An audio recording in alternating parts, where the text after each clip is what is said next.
കർത്താവ് ചെയ്യുന്നല്ലോ. നമുക്കൊന്ന് ഒരുമിച്ച് ദൈവസന്നിധിയിൽ നിന്ന് വിശ്വാസ പ്രഖ്യാപനങ്ങളെ ഏറ്റുപറഞ്ഞ് പ്രാർത്ഥിക്കാം. കാൽവരി ക്രൂശിൽ കർത്താവ് എൻ്റെ പാപത്തെയും എൻ്റെ ശാപത്തെയും തൻ്റെ ശരീരത്തിൽ വഹിച്ചതിനാൽ ഞാൻ ഇനി പാപിയല്ല, ഞാൻ നീതിമാനും കർത്താവിൽ ഒരനുഗ്രഹ സാക്ഷിയുമാണ്. യഹോവ എൻ്റെ ഇടയനാകുന്നു, എനിക്കൊന്നിനും മുട്ടുണ്ടാകത്തില്ല. എൻ്റെ സഹായം ആകാശത്തെയും ഭൂമിയെയും ഉണ്ടാക്കിയ ദൈവത്തിൽ നിന്ന് വരുന്നു. എൻ്റെ രോഗത്തെയും എൻ്റെ ദാരിദ്ര്യത്തെയും കർത്താവ് ക്രൂശിൽ തൻ്റെ ശരീരത്തിൽ വഹിച്ചതിനാൽ എനിക്ക് ദിവ്യാരോഗ്യമുണ്ട്. ഞാൻ ദീർഘായുസ്സോടെ ഇരുന്ന് സമൃദ്ധിയോടെ ഇരുന്ന് കർത്താവിൻ്റെ സകല നന്മയും അനുഭവിക്കും.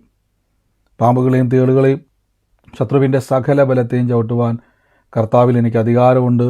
ഒന്നും ഒരിക്കലും ഒരു ദോഷവും എനിക്ക് വരുത്തത്തില്ല. ഭൂലോകത്തിൻ്റെ അറ്റത്തോളം പോയി സകല സൃഷ്ടിയോടും സുവിശേഷം പ്രസംഗിപ്പാനും രോഗികളെ ഇന്ന് സൗഖ്യമാക്കുവാനും ഭൂതങ്ങളെ ഇന്ന് പുറത്താക്കുവാനും അത്ഭുതങ്ങളും അടയാളങ്ങളും എന്നിലൂടെ വരുവാൻ കർത്താവ് എന്നെ അഭിഷേകം ചെയ്തിരിക്കുന്നു. ആമേൻ. കർത്താവ് നമ്മളെ സകലത്തിലും സൂക്ഷിക്കുന്നല്ലോ. ദൈവം നമ്മളെ സകല കാര്യത്തിലും അനുഗ്രഹ സാക്ഷ്യമാക്കി മാറ്റുന്ന ദൈവത്തെ ഞാൻ വാഴ്ത്തുന്നു. നമുക്ക് ഒരുമിച്ച് ഇന്ന് ദൈവസന്നിധിയിൽ നിന്ന് പ്രാർത്ഥനയോടെ തന്നെ മുന്നോട്ട് പോകാം. തുടർമാനമായിട്ട് നമ്മൾ കർത്താവിൻ്റെ വചനം കേട്ടുകൊണ്ടിരിക്കുന്നു. നമ്മൾ ഈ ദിവസങ്ങളിൽ 2 ദിവസങ്ങളായിട്ട് ചിന്തിക്കുന്നത് കാര്യം വലിയ പ്രധാനപ്പെട്ടൊരു കാര്യമാണ്. കർത്താവ് യേശു ക്രിസ്തുവിലൂടെ നിങ്ങളൊരു അത്ഭുതമാണ്. നിങ്ങളുടെ ജീവിതത്തിൽ ദൈവപ്രവർത്തികൾ ഉണ്ടാകും. എവിടെയാണോ ദൈവപ്രവർത്തികൾ, എവിടെയാണോ നമ്മൾ ദൈവത്തെ അറിഞ്ഞിട്ടുണ്ടെങ്കിൽ, ദൈവത്തെ അറിഞ്ഞൊരു വ്യക്തിയാണെങ്കിൽ ദൈവത്തിന് നിങ്ങളെ അനുഗ്രഹിക്കാതിരിക്കാൻ കഴിയത്തില്ല. ദൈവത്തിന് നിങ്ങളുടെ ജീവിതത്തിൽ പ്രവർത്തിപ്പാതിരിക്കാൻ കഴിയത്തില്ല. കർത്താവ് നമുക്ക് വേണ്ടി പ്രവർത്തിക്കും. അപ്പോൾ എന്തുകൊണ്ട് ദൈവത്തിന് എൻ്റെ ജീവിതത്തിൽ പ്രവർത്തിപ്പാതിരിക്കാൻ കഴിയത്തില്ല എന്ന് ഞാൻ പറയുന്നതിൻ്റെ കാരണങ്ങളാണ് ഈ 2 ദിവസമായിട്ട് നമ്മൾ കേട്ടുകൊണ്ടിരിക്കുന്നത്. നമ്മൾ വിശുദ്ധ സ്നാനത്തെപ്പറ്റി കേട്ടുകൊണ്ടിരിക്കുകയായിരുന്നു. 2 തരം സ്നാനത്തെപ്പറ്റി കേട്ടുകൊണ്ടിരിക്കുകയാണ്. അപ്പം സ്നാനപ്പെട്ട ആൾക്കാർ പോലും എനിക്ക് വന്ന വചനം കേട്ടിട്ടാണോ എന്ന് എനിക്കറിയത്തില്ല, പിന്നെയും ചോദിക്കുവാണ്, ബ്രദറെ ഞങ്ങൾ പിന്നെയും സ്നാനപ്പെടണം. അപ്പോൾ എനിക്ക് തോന്നുന്നു നിങ്ങൾ 1-2 വട്ടവും കൂടെ കഴിഞ്ഞ ദിവസത്തെ വചനം കേൾക്കണമെന്ന് ഞാൻ വീണ്ടും പറയുകയാണ്. ശ്രദ്ധിച്ച് കേൾക്കുക. എന്താണ് പറയുന്നത്? സ്നാനത്തെ പറ്റിയാണ് പറയുന്നത്, പിന്നെയും സ്നാനപ്പെടാനല്ല പറയുന്നത്. അപ്പോൾ എന്താണ് ബൈബിൾ അടിസ്ഥാനത്തിലുള്ള, എന്തുകൊണ്ടാണ് ഈ സ്നാനപ്പെടണമെന്നും നമ്മുടെ വചനത്തിലെ അനുഗ്രഹവുമായിട്ട് സ്നാനത്തിന് എന്താണ് ബന്ധമെന്ന് പറഞ്ഞു വരുന്നത്? അപ്പോൾ ഇന്നത്തെ വചനത്തിലായി നമുക്ക് മുന്നോട്ട് പോകാം. ഇന്നലെ പറഞ്ഞതിൽ ഒത്തിരി ആൾക്കാർക്ക് ഡൗട്ടുണ്ടായി. ഇന്ന് തുടങ്ങുന്നതിന് മുമ്പ് ആർക്കെങ്കിലും ഒരു സംശയമുണ്ടോ? സംശയം ആർക്കെങ്കിലും ഉണ്ടോ ഇന്ന്? പറഞ്ഞു. ഞാനാണ് രാവിലെ ഞാൻ ചോദിച്ചെന്ന് വെച്ചാല്, ഒരാള് സ്നാനപ്പെട്ട് കഴിഞ്ഞാൽ അയാള് പാപം ചെയ്യുകയോ ചെയ്തു കഴിഞ്ഞാൽ അയാൾക്ക് വീണ്ടും സ്നാനപ്പെടാൻ പറ്റുമെന്നാ ഞാൻ ചോദിച്ചത്. അതാ ഉദ്ദേശിച്ചത്. അല്ല, സിസ്റ്ററുടെ കാര്യമല്ല ഞാൻ പറഞ്ഞത്. ഞാൻ വേറെ കുറച്ച് ആൾക്കാർ ഇങ്ങനെ ചോദിച്ചുകൊണ്ടിരിക്കുന്നതായിരുന്നു. സിസ്റ്ററുടെ കാര്യമല്ല ഞാൻ ഉദ്ദേശിച്ചത്. അപ്പോൾ പല ആൾക്കാർക്കും ഒരു ഡൗട്ട് വന്ന് പിന്നെയും ഞങ്ങൾ സ്നാനപ്പെടണോ എന്നൊരു ചോദ്യം പല ആൾക്കാരും ചോദിക്കുന്നുണ്ട്. അപ്പോൾ പിന്നെയും സ്നാനപ്പെടുന്ന കാര്യമല്ല. അപ്പോൾ ഈ ആദ്യത്തെ ക്ലാസ് നിങ്ങൾ കേട്ടു. 2ാമത്തെ ക്ലാസ് സിസ്റ്റർ വെച്ച നല്ലൊരു ചോദ്യമാണ്. ഒരു വ്യക്തി പിന്നെയും തെറ്റ് ചെയ്യുമ്പോൾ വീണ്ടും സ്നാനത്തിൻ്റെ ആവശ്യമുണ്ടോ? അപ്പോൾ എന്താണ് നമുക്ക് സ്നാനപ്പെടുമ്പോൾ ലഭിക്കുന്ന ഒരു പദവി? നിങ്ങൾക്കറിയാവോ, പഴയ നിയമത്തിൽ ഒരു സ്ഥലത്ത് പോലും കാണാൻ കഴിയാത്തൊരു കാര്യമാണ്. നിങ്ങൾക്കറിയാം, ബൈബിൾ വായിക്കുന്ന സമയത്ത് ആദ്യമായിട്ട് ബൈബിളിൽ സ്നാനത്തെ കാണാൻ പറ്റുന്നത് സ്നാപക യോഹന്നാനിലൂടെയാണ്. സ്നാപക യോഹന്നാൻ നമുക്കറിയാം. ഈ യോഹന്നാൻ എന്ത് ചെയ്തെന്ന് ചോദിച്ചാൽ, യോർദാൻ്റെ കരയിൽ നിന്നുകൊണ്ട് സകല മനുഷ്യരെ എന്ത് ചെയ്തു? അവരിങ്ങനെ വിളിച്ചു പറഞ്ഞു, സർപ്പസന്തതികളെ, ശ്രദ്ധിച്ചോണം, സർപ്പസന്തതികളെ, വരുവാനുള്ള കോപത്തിൽ നിന്ന് വിട്ടൊഴിയേണ്ടതിന് നിങ്ങൾ നിങ്ങളുടെ പാപങ്ങളെ ഏറ്റുപറഞ്ഞ് യോർദാനിൽ എന്ത് ചെയ്യണം? സ്നാനപ്പെടണം. അപ്പോൾ അവിടെയുള്ള പടയാളികളും അവിടെയുള്ള സകല മനുഷ്യരും വന്ന് തങ്ങളുടെ പാപങ്ങളൊക്കെ ഏറ്റുപറഞ്ഞ് എന്ത് ചെയ്യുകയാണ്? യോർദാനിൽ സ്നാനപ്പെടുകയാണ്. ആ സമയത്താണ് യേശു ക്രിസ്തു വരുന്നതും കർത്താവ് സ്നാനമേൽക്കുന്നതും ചെയ്യുന്നതും. അപ്പോൾ നിങ്ങൾ ശ്രദ്ധിച്ചിട്ടുണ്ടോ, എത്ര പേര് യേശു ക്രിസ്തു യോഹന്നാൻ്റെ കരത്തിൻ്റെ കീഴിൽ സ്നാനപ്പെട്ട വചനം വായിച്ചിട്ടുണ്ട്? എത്ര പേര് വായിച്ചിട്ടുണ്ട്?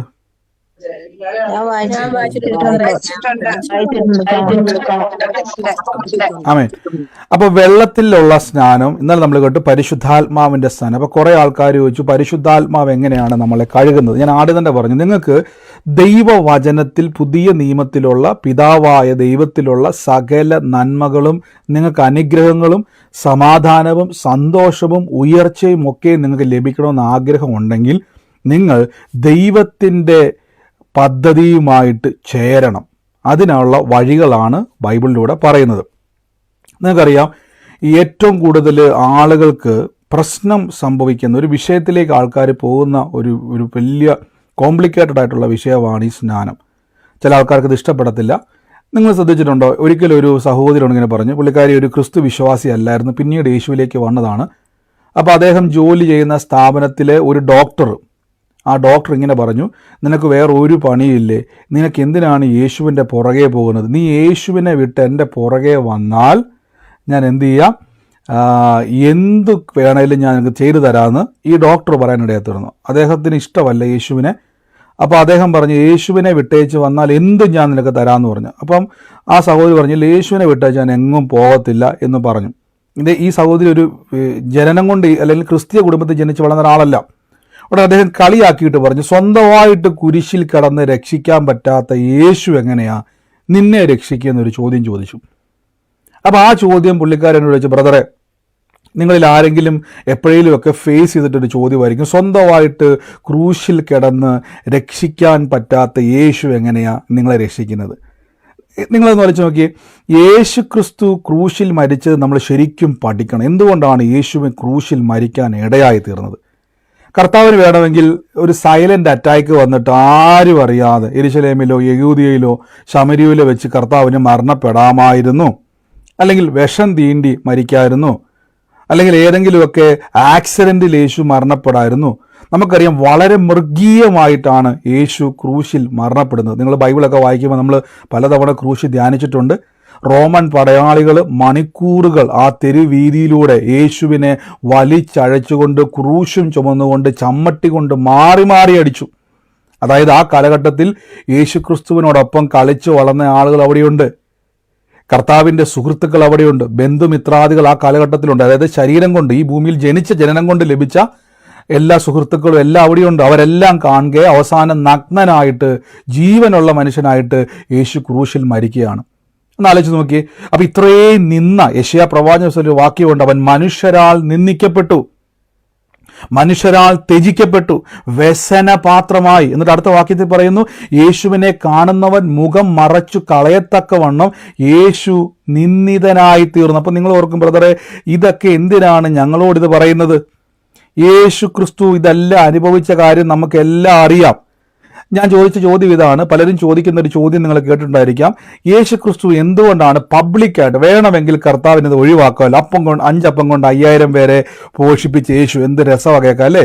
മരിച്ചവരെ ഉയർപ്പിക്കുന്ന യേശു, അത്ഭുതങ്ങൾ ചെയ്യുന്ന യേശു, ഗലീലയിലെ സുവിശേഷം പറഞ്ഞ യേശു, കടലിന്റെ മീതെ നടന്നു വന്ന യേശു, പിശാചുക്കളെ ഓടിക്കുന്ന യേശു, ഇങ്ങനെ ബൈബിളിൽ യേശുവിനെ വർണ്ണിച്ചു കൊണ്ടുവന്നിട്ട് യെശയ്യാവിൽ പറയുകയാണ്, മനുഷ്യരാൽ നിന്ദിക്കപ്പെട്ടു. നിങ്ങൾ നോക്കിക്കുക വചനം 53-ാം അധ്യായം 3-ാം വാക്യത്തിൽ പറയുന്നു, അവൻ ത്യജിക്കപ്പെട്ടു, വ്യസനപാത്രമായി, രോഗം ശീലിച്ചവനായി. യേശുവിനെ കാണുന്നവർ മുഖം മറയ്ക്കോ. അയ്യോ, എന്തൊരു മുഖമാത്! 10000ങ്ങളിൽ സുന്ദരനായ യേശുവിൻ്റെ മുഖം ഇപ്പം രക്തം വാർന്നൊലിച്ച്, മുൾക്കിരീടം തലയിൽ പതിച്ചത് നിമിത്തം തലയിൽ നിന്നൊഴുകുന്ന രക്തം മുഖത്ത് വരിക. ബൈബിൾ പറയുന്നു, യേശുവിൻ്റെ മുഖത്ത് അവർ മാറി മാറി അടിച്ചു എന്നാണ് പറഞ്ഞത്. അപ്പോൾ ഒരു വ്യക്തിയുടെ മുഖത്തേക്ക് റോമൻ പടയാളികളെ പോലെയുള്ള നല്ല ഉരുക്ക് മനുഷ്യരായിട്ടുള്ള വ്യക്തികൾ അവരുടെ ദേഷ്യം തീർക്കുന്ന പോലെ യേശുവിനെ മാറി മാറി മുഖത്തിടിക്കുമ്പോൾ നീര് വരത്തില്ലേ മുഖത്ത്? നിങ്ങളുടെ മുഖത്തോട്ട് ഇപ്പം അറിയാതെ ഒരാൾ കൈ തട്ടിയാൽ നമ്മൾ സോറി പറയും. പക്ഷെ മനഃപൂർവ്വം ഒരാൾ നിങ്ങളെ തല്ലണമെന്ന് വിചാരിച്ച് നിങ്ങളുടെ മുഖത്തിനോട്ട് ഇടിച്ചാലോ അടിച്ചാലോ എന്തു ചെയ്യും? നമ്മുടെ മുഖത്ത് നീര് വെക്കും. അപ്പോൾ യേശു ക്രിസ്തുവിനെ മാറി മാറി അവർ കർത്താവിനെ അടിച്ചു. മുൾക്കിരീടം അവർ അടിച്ച് കർത്താവിൻ്റെ തലയിലേക്ക് പതിപ്പിച്ചു. ഇത്രയും ചെയ്തപ്പോൾ വചനം പറയണം, യേശുവിനെ നോക്കുന്നവർ മുഖം മറയ്ക്കുക. എന്തൊരു മൃഗീയമായ അവസ്ഥ! അവർക്ക് നോക്കാൻ പോലും കഴിയുന്നില്ല. അപ്പോൾ എൻ്റെ ചോദ്യം, കർത്താവേ, അങ്ങക്കിത് ഒഴിവാക്കായിരുന്നല്ലോ. എത്രയോ ആൾക്കാർ സൈലന്റ് അറ്റാക്ക് വന്ന് മരിക്കുന്നു, വേദന പോലും അറിയാതെ എത്രയോ ആൾക്കാർ മരിക്കുന്നു. ലോകക്കാരുടെ മുമ്പിൽ പരസ്യക്കോലമായിട്ട് യേശു പോകുന്നത്.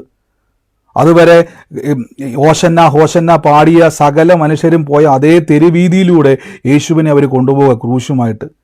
ഞാൻ ചോദിച്ചോട്ടെ, കർത്താവിന് നാണക്കേടുണ്ടായിരുന്നോ ഇല്ലയോ? നിങ്ങൾ പറ, യേശുവിന് ഇത് നാണക്കേടായിരുന്നോ? നാണക്കേടല്ലായിരുന്നു. ഓക്കെ. യേശുവിന്റെ നാണക്കേടില്ല. നിങ്ങളെ അങ്ങനെ കൊണ്ടുപോയി കഴിഞ്ഞാൽ നഗ്നനാക്കി നിങ്ങളെ ക്രൂശിൽ തറക്കുകയും മാറി മാറി ചമ്മട്ടി അടിച്ച് നാട്ടുകാരെല്ലാം മുമ്പിൽ വെച്ച് നിങ്ങളുടെ വസ്ത്രം വലിച്ചഴക്കുകയും നിങ്ങളുടെ മുടി പിഴുതെടുക്കുകയും താടിരോമങ്ങൾ പിഴുതെടുക്കുകയും ചെയ്ത് എല്ലാവരും കാണുക ഇങ്ങനെ ചെയ്താൽ നിങ്ങൾക്ക് നാണക്കേടുണ്ടാവോ ഇല്ലയോ? നിങ്ങൾക്കുണ്ടാവില്ലയോ?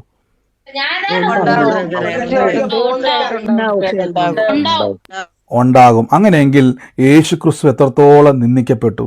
ലോക മനുഷ്യന്റെ മുമ്പിൽ അത്ഭുതം ചെയ്തയാൾ, അല്ലാതെ കർത്താവ് മോട്ടിക്കുകയോ പിടിച്ചു പറിക്കുകയോ ചെയ്ത ആളല്ല. ആ ദേശത്തിൽ അതേപോലെ ബഹുമാനിക്കപ്പെട്ട ആളാണ്. മരിച്ചവരെ ഉയർപ്പിച്ച ആളാണ് ഇന്ന് എന്ത് ചെയ്യുന്നത്? നിന്ന പാത്രമായി തീർന്നത്. ആർക്ക് വേണ്ടിയാണെന്നറിയാവോ? എനിക്ക് വേണ്ടി. എൻ്റെ പാപം മോചിക്കപ്പെടണമെങ്കിൽ പാപത്തിൻ്റെ ശമ്പളമായ മരണം തന്നെ പറ്റത്തുള്ളൂ. ദൈവം നീതിമാനാ. ദൈവം നിങ്ങളെ പെട്ടെന്ന് രക്ഷിച്ചാൽ പിശാച് പറയും എന്നാൽ പിന്നെ എന്നെയും രക്ഷിക്കാൻ മേലെ. പിശാച് പറയും ഞാൻ ചെറിയ തെറ്റല്ലേ ചെയ്തിട്ടുള്ളൂ. മനുഷ്യന്മാരാണെങ്കിൽ മുഴുവൻ പാപികളാ, കൊലപാതകം വരെ ചെയ്തവരാ. അപ്പം തമ്പുരാൻ പറയും അപ്പം അങ്ങനെ ചെയ്താൽ ദൈവത്തിൻ്റെ നീതിയെ ചോദ്യം ചെയ്യും. കാര്യം ദൈവം ഓൾറെഡി പറഞ്ഞു പാപത്തിൻ്റെ ശമ്പളം മരണമാണ്. അങ്ങനെ ഒരു വ്യക്തി മരണം ഏൽക്കണമെങ്കിൽ ആ ശരീരം തകർക്കപ്പെടണം. അതിന് ഒരേ ഒരു വഴി, യേശു ഇതേപോലെ ഭൂമിയിൽ തകർക്കപ്പെടണം. ഞാൻ ചോദിച്ചോട്ടെ, കർത്താവേ, ഇന്നലെ വരെ യേശുവിൻ്റെ കൂടെ ചെറുപ്പം മുതലേ കളിച്ചു വളർന്ന ആൺപിള്ളാരും പെൺപിള്ളാരും ഒക്കെ ഉള്ള സ്ഥലമല്ലേ? കർത്താവിൻ്റെ ശിഷ്യന്മാരുള്ള സ്ഥലമല്ലേ? നാട്ടുകാരുള്ള സ്ഥലമല്ലേ? ഇവരെല്ലാം കാണുക യേശുവേ ഇത്രയും നിന്ന വഹിച്ചത് ബൈബിൾ പറയുന്നു എനിക്ക് വേണ്ടിയാ. ഈ യേശുവിനെ ഞാൻ അംഗീകരിക്കുന്നു എന്ന് ലോകത്തോട് വിളിച്ചു പറയുന്നതാണ് ജലസ്നാനം. മനസ്സിലായോ? ഈ യേശു എൻ്റെ ലജ്ജ മാറ്റി, എനിക്ക് ഒരു ലജ്ജയുമില്ല, എൻ്റെ യേശു എൻ്റെ കർത്താവെന്ന് ലോകം മുഴുവൻ കാണുക. നമ്മുടെ നാട്ടിലെ തോട്ടിലോ ആറ്റിലോ എവിടെ ആയിക്കോട്ടെ, നിങ്ങൾ അവിടെ മുങ്ങി ലോക മനുഷ്യൻ കാണുക ഈ യേശുവിന് വേണ്ടി ഞാൻ എന്ത് ചെയ്തു, രക്ഷാ അനുഭവത്തിലേക്ക് വന്നു എന്ന് പറയുന്ന ഏറ്റവും ശക്തമേറിയ, നമുക്ക് ദൈവസന്നിധിയിൽ ഏറ്റവും നമുക്ക് തന്നെ ഒരു എന്താ പറയുന്നത്, ഒരു അഭിമാനം തോന്നുന്ന നിമിഷമാണ് വെള്ളത്തിലുള്ള സ്നാനം. കാര്യം യേശു ഒരിക്കലും ഒരു മനുഷ്യനും അറിയാതെ മരിച്ച ആളല്ല. കർത്താവിന് വേണം എന്ത് ചെയ്യായിരുന്നു? ഞാൻ പറഞ്ഞതുപോലെ ഒരു സൈലന്റ് അറ്റാക്ക് വന്നിരുന്നെങ്കിൽ നമ്മൾ പറഞ്ഞേനെ ഓ യേശു നിത്യതയെ ചേർക്കപ്പെട്ടു. അല്ലെന്നേ, പരസ്യമായി ക്രൂശിക്കപ്പെട്ടു. അപ്പം ലോകക്കാരുടെ മുമ്പിൽ ഈ യേശു എൻ്റെ പാപം മോചിച്ചുവെന്നും അവൻ എൻ്റെ രാജാവാണെന്നും അവൻ എൻ്റെ കർത്താവാണെന്നും ലോകത്തിൻ്റെ മുമ്പിൽ എനിക്ക് വെളിപ്പെടുത്താൻ കിട്ടുന്ന ഏക അവസരമാണ് ജലസ്നാനം. ഹല്ലേലൂയ. അപ്പം ഈ ജലസ്നാനം എന്നുള്ളത് ഒരിക്കലും രക്ഷയിലേക്ക് നിങ്ങളെ കൊണ്ടുവരുന്നല്ല. അപ്പോൾ ഞങ്ങൾ ചിന്തിക്കില്ല വെള്ളത്തിൽ സ്നാനപ്പെട്ട എല്ലാവരും രക്ഷിക്കപ്പെടത്തില്ല. അവിടെയാണ് ഞാൻ പറഞ്ഞത്. ഇന്നലെ ചില ആൾക്കാർക്ക് ഒരു ഡൗട്ട് ഉണ്ടായി, ബ്രദറെ പരിശുദ്ധാത്മാവ് കഴുകി എന്ന് പറയുമ്പം ശരിയാണോ? കാര്യം ബ്രദർ സ്നാനം എന്ന വാക്കിന് ഞാൻ ഇന്നലെ നമ്മുടെ ഒരു നാട്ടിലെ മലയാളം വാക്ക് ഞാൻ ഉപയോഗിച്ചായിരുന്നു. എന്നാ ഓർക്കുന്നുണ്ടോ? സ്നാനം എന്ന വാക്കിന് നാട്ടിലൊരു മലയാളം പദം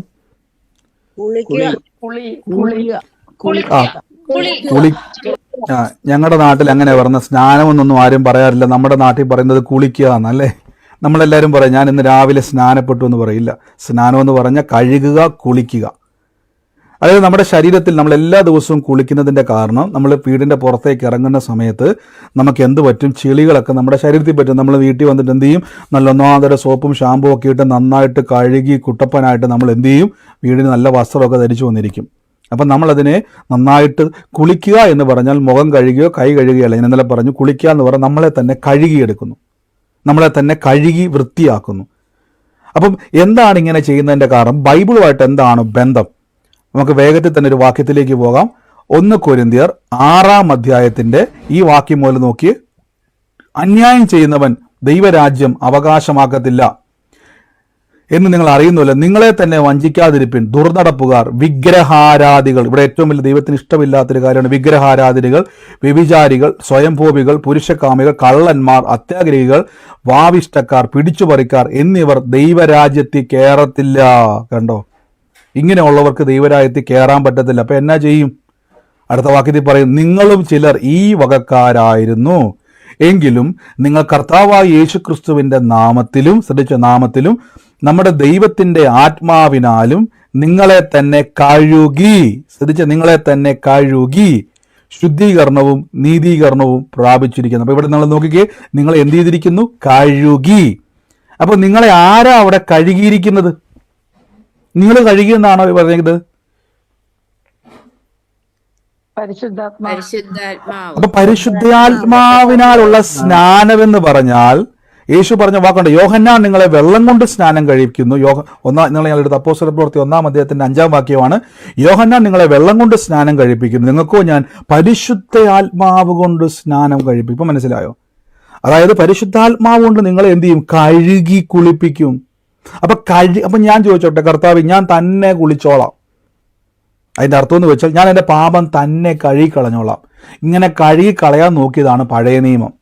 1200 കൽപ്പന കൊടുത്തിട്ട് തമ്പുരാൻ പറഞ്ഞു, ഇത് മൊത്തം അനുസരിച്ചാൽ നിന്റെ പാപം മോചിപ്പിക്കപ്പെടും.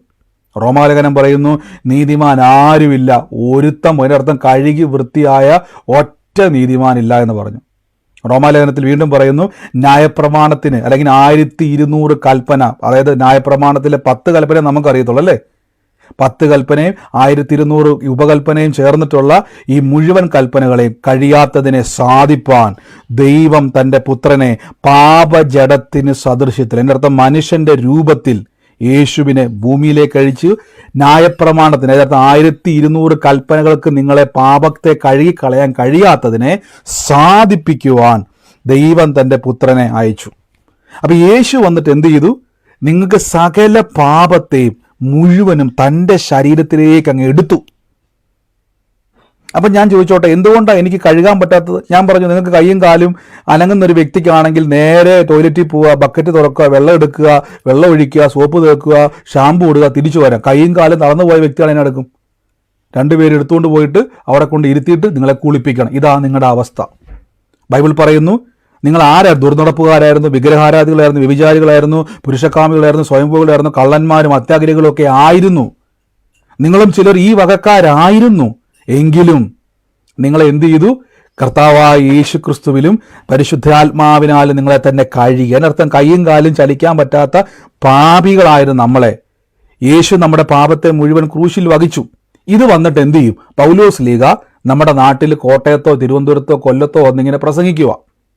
ഉടനെ നിങ്ങൾ അവിടെ കവലെ നിൽക്കുമ്പം പറയുക, യേശു നിന്റെ പാപത്തെ വഹിച്ചു എന്ന് വിളിച്ചു പറയുമ്പം കടയിലിരിക്കുന്ന ആൾക്കാരൊന്നും മൈൻഡ് ചെയ്യത്തില്ല. പക്ഷെ അതിൽ ഒരാളായ നിങ്ങൾ ഒരു മാനസാന്തരം വന്നു. പെട്ടെന്ന് നിങ്ങളുടെ മനസ്സിലൊരു തിരിയല്, യേശുവിലേക്ക് തിരിയുവാൻ ഒരു തോന്നല്. ഇതിൻ്റെ പേരാണ് മാനസാന്തരം. അതായത് മനം തിരിയുക, നിങ്ങളുടെ മനസ്സ് യേശുവിലേക്ക് തിരിയുക. അതൊരിക്കലും നടക്കത്തില്ല. ഇപ്പം ഞാൻ വന്നിട്ട് പറയുക മാനസാന്തരപ്പെടണം എന്ന് പറഞ്ഞാൽ മാനസാന്തരപ്പെടത്തില്ല. നിങ്ങളുടെ മനസ്സിനെ തിരിക്കുവാൻ ദൈവത്തിന് മാത്രമേ കഴിയത്തുള്ളൂ. യേശുവിലേക്ക് നിങ്ങളെ തിരിച്ചതാണ്. എൻ്റെ കൂടെ പറഞ്ഞോട്ടെ, ഞാൻ വന്നതല്ല, ദൈവം എന്നെ യേശുവിലേക്ക് കൊണ്ടുവന്നതാന്ന് പറ.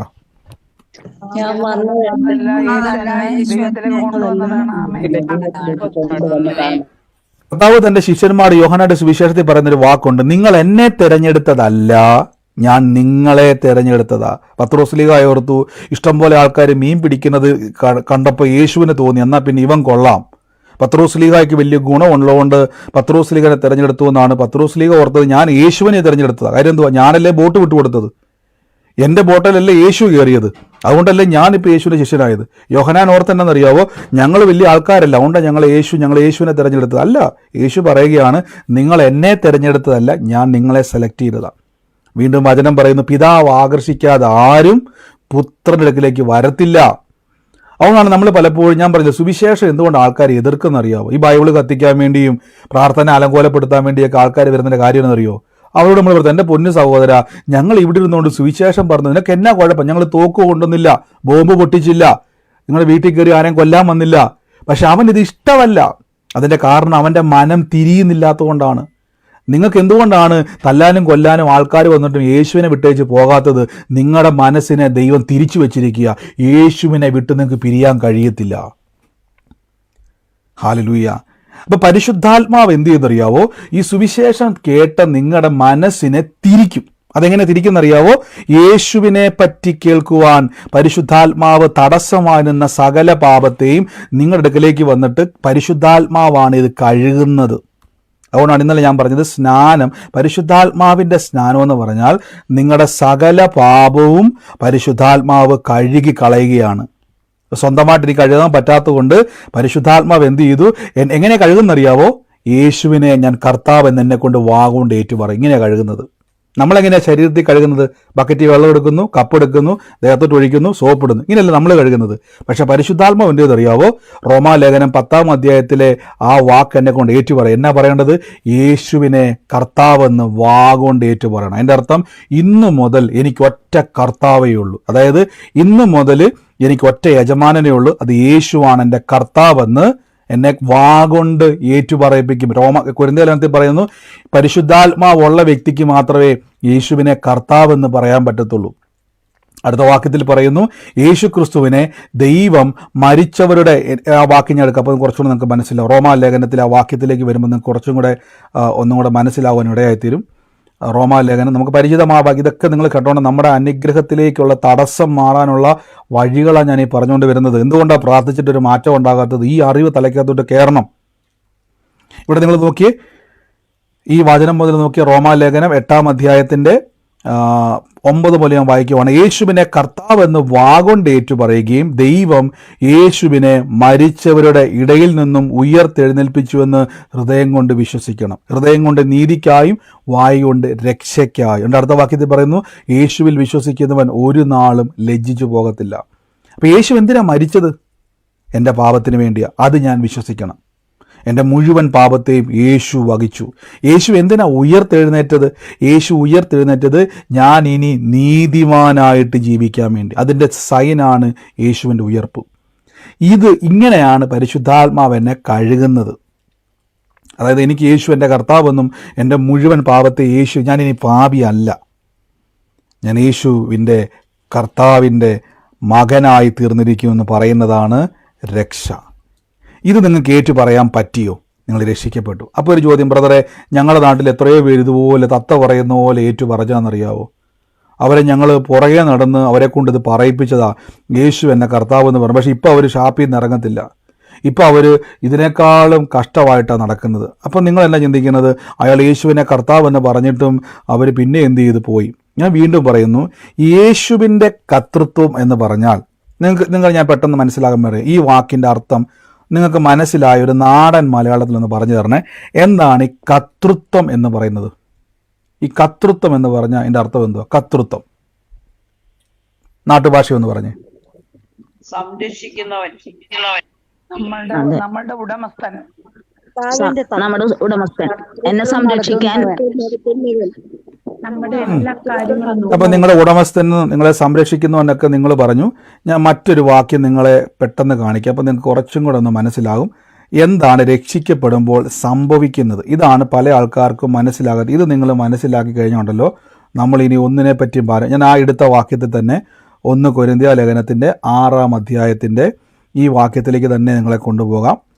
നിങ്ങൾ ഈ വചനം മൂലം നോക്കി, നിങ്ങൾ ഈ വകക്കാരായിരുന്നു, കർത്താവായ യേശുക്രിസ്തുവിൻ്റെ ആത്മാവിനാലും നിങ്ങളെ തന്നെ കഴുകി ശുദ്ധീകരണവും നീതീകരണവും പ്രാപിച്ചിരിക്കുന്നു. എനിക്ക് ഇതിൻ്റെ പല ദിവസം പറയണം, സകലത്തിന് കർത്തവ്യമുണ്ട്. എന്നിട്ട് താഴോട്ട് മൊത്തം ഇങ്ങനെ പറയുകയാണ്. എന്നിട്ട് ഇവിടെ പറയുകയാണ്, എന്നാൽ ദൈവം കർത്താവിനെ ഉയർപ്പിച്ചതുപോലെ നമ്മയും ശക്തിയാൽ ഉയർപ്പിക്കും. നിങ്ങളുടെ ശരീരം ക്രിസ്തുവിൻ്റെ അവയവം ആകുന്നു. ക്രിസ്തുവിൻ്റെ അവയവങ്ങളെ താനെടുത്ത് വേശ്യയുടെ അവയവങ്ങളുമായിട്ട് ആക്കാമോ? ഒരു നാളും അരുത്. ആ വാക്യം നിങ്ങൾക്കറിയാം. താഴേക്ക് വരും പറയുന്നു, വേശ്യയുമായി പറ്റിച്ചേരുന്നവൻ അവളുമായി ഏക ശരീരമാകും, നിങ്ങൾ അറിയുന്നുവല്ലോ, ഒരു ദേഹമായി തീരുന്നുവല്ലോ. കർത്താവിനോട് പറ്റിച്ചേരുന്നവനോ അവനുമായി ഏക ആത്മാവാകുന്നു. എന്നിട്ട് പറയണം, ദുർനടപ്പ് വിട്ട് ഓടുവിൻ. ഈ വാക്യം ശ്രദ്ധിച്ചോണം. രക്ഷിക്കപ്പെടുമ്പോൾ എന്താ സംഭവിക്കുന്നത്? യേശുവിൻ്റെ കർത്തൃത്വം എന്ന് പറഞ്ഞാൽ അതിൻ്റെ അർത്ഥം നിങ്ങൾ യേശുവിൻ്റെ ശരീരത്തിൻ്റെ അവയവമായി മാറിയിരിക്കുന്നു. ഇനി ഒന്നുകൂടെ മനസ്സിലാക്കാൻ വേണ്ടി പറഞ്ഞാൽ, ആ കൊരിന്ത്യലേഖനത്തിൻ്റെ 19 നോക്കിക്ക്, ദൈവത്തിൻ്റെ ദാനമായി നിങ്ങളിരിക്കുന്ന പരിശുദ്ധാത്മാവിൻ്റെ മന്ദിരമാണ് നിങ്ങളുടെ ശരീരമെന്നും നിങ്ങളെ വിലയ്ക്ക് വാങ്ങിയിരിക്കിയാൽ നിങ്ങൾ നിങ്ങൾക്കുള്ളവരല്ല എന്നറിയുന്നുവല്ലോ. അപ്പോൾ ഒരു വ്യക്തി രക്ഷിക്കപ്പെട്ട് കഴിയുമ്പോൾ അതിൻ്റെ അർത്ഥം എന്ന് പറഞ്ഞാൽ, ഇനി ഞാൻ യേശുവിൻ്റെ ശരീരമാണ്, യേശുവിൻ്റെ ശരീരമാണെന്നും ദൈവം എന്നെ വിലക്കെടുത്തുവെന്നും ഇനി എൻ്റെ ശരീരത്തിൻ്റെ ഉടമസ്ഥൻ ഞാനല്ല, എൻ്റെ ശരീരത്തിൻ്റെ ഉടമസ്ഥൻ ദൈവമാണ്. വചനം പറയുന്നത് കേട്ടോ, നിങ്ങളുടെ ശരീരം ദൈവത്തിൻ്റെ മന്ദിരമെന്നും നിങ്ങളെ വിലയ്ക്ക് വാങ്ങിയിരിക്കുക. നിങ്ങൾ ഇനി നിങ്ങൾക്കുള്ളവരല്ല, ദൈവത്തിനുള്ളവരാണ്. ഏക ശരീരമായി മാറിയിരിക്കുന്നു. യേശുവിൻ്റെ ശരീരമായി ഞാൻ മാറിയിരിക്കുന്നു. ഇനി വളരെ മുകളിലൊരു വാക്യമുണ്ട്, ദൈവത്തിൻ്റെ പരിശുദ്ധാത്മാവ് നിങ്ങളിൽ ഇരിക്കുന്നു. ഇനി പരിശുദ്ധാത്മാവിനെ അനുസരിച്ചുള്ള ജീവിതമാണ് ക്രിസ്തീയ ജീവിതം. ഇവിടെയാണ് നമ്മൾ പലപ്പോഴും തെറ്റിപ്പോകുന്നത്.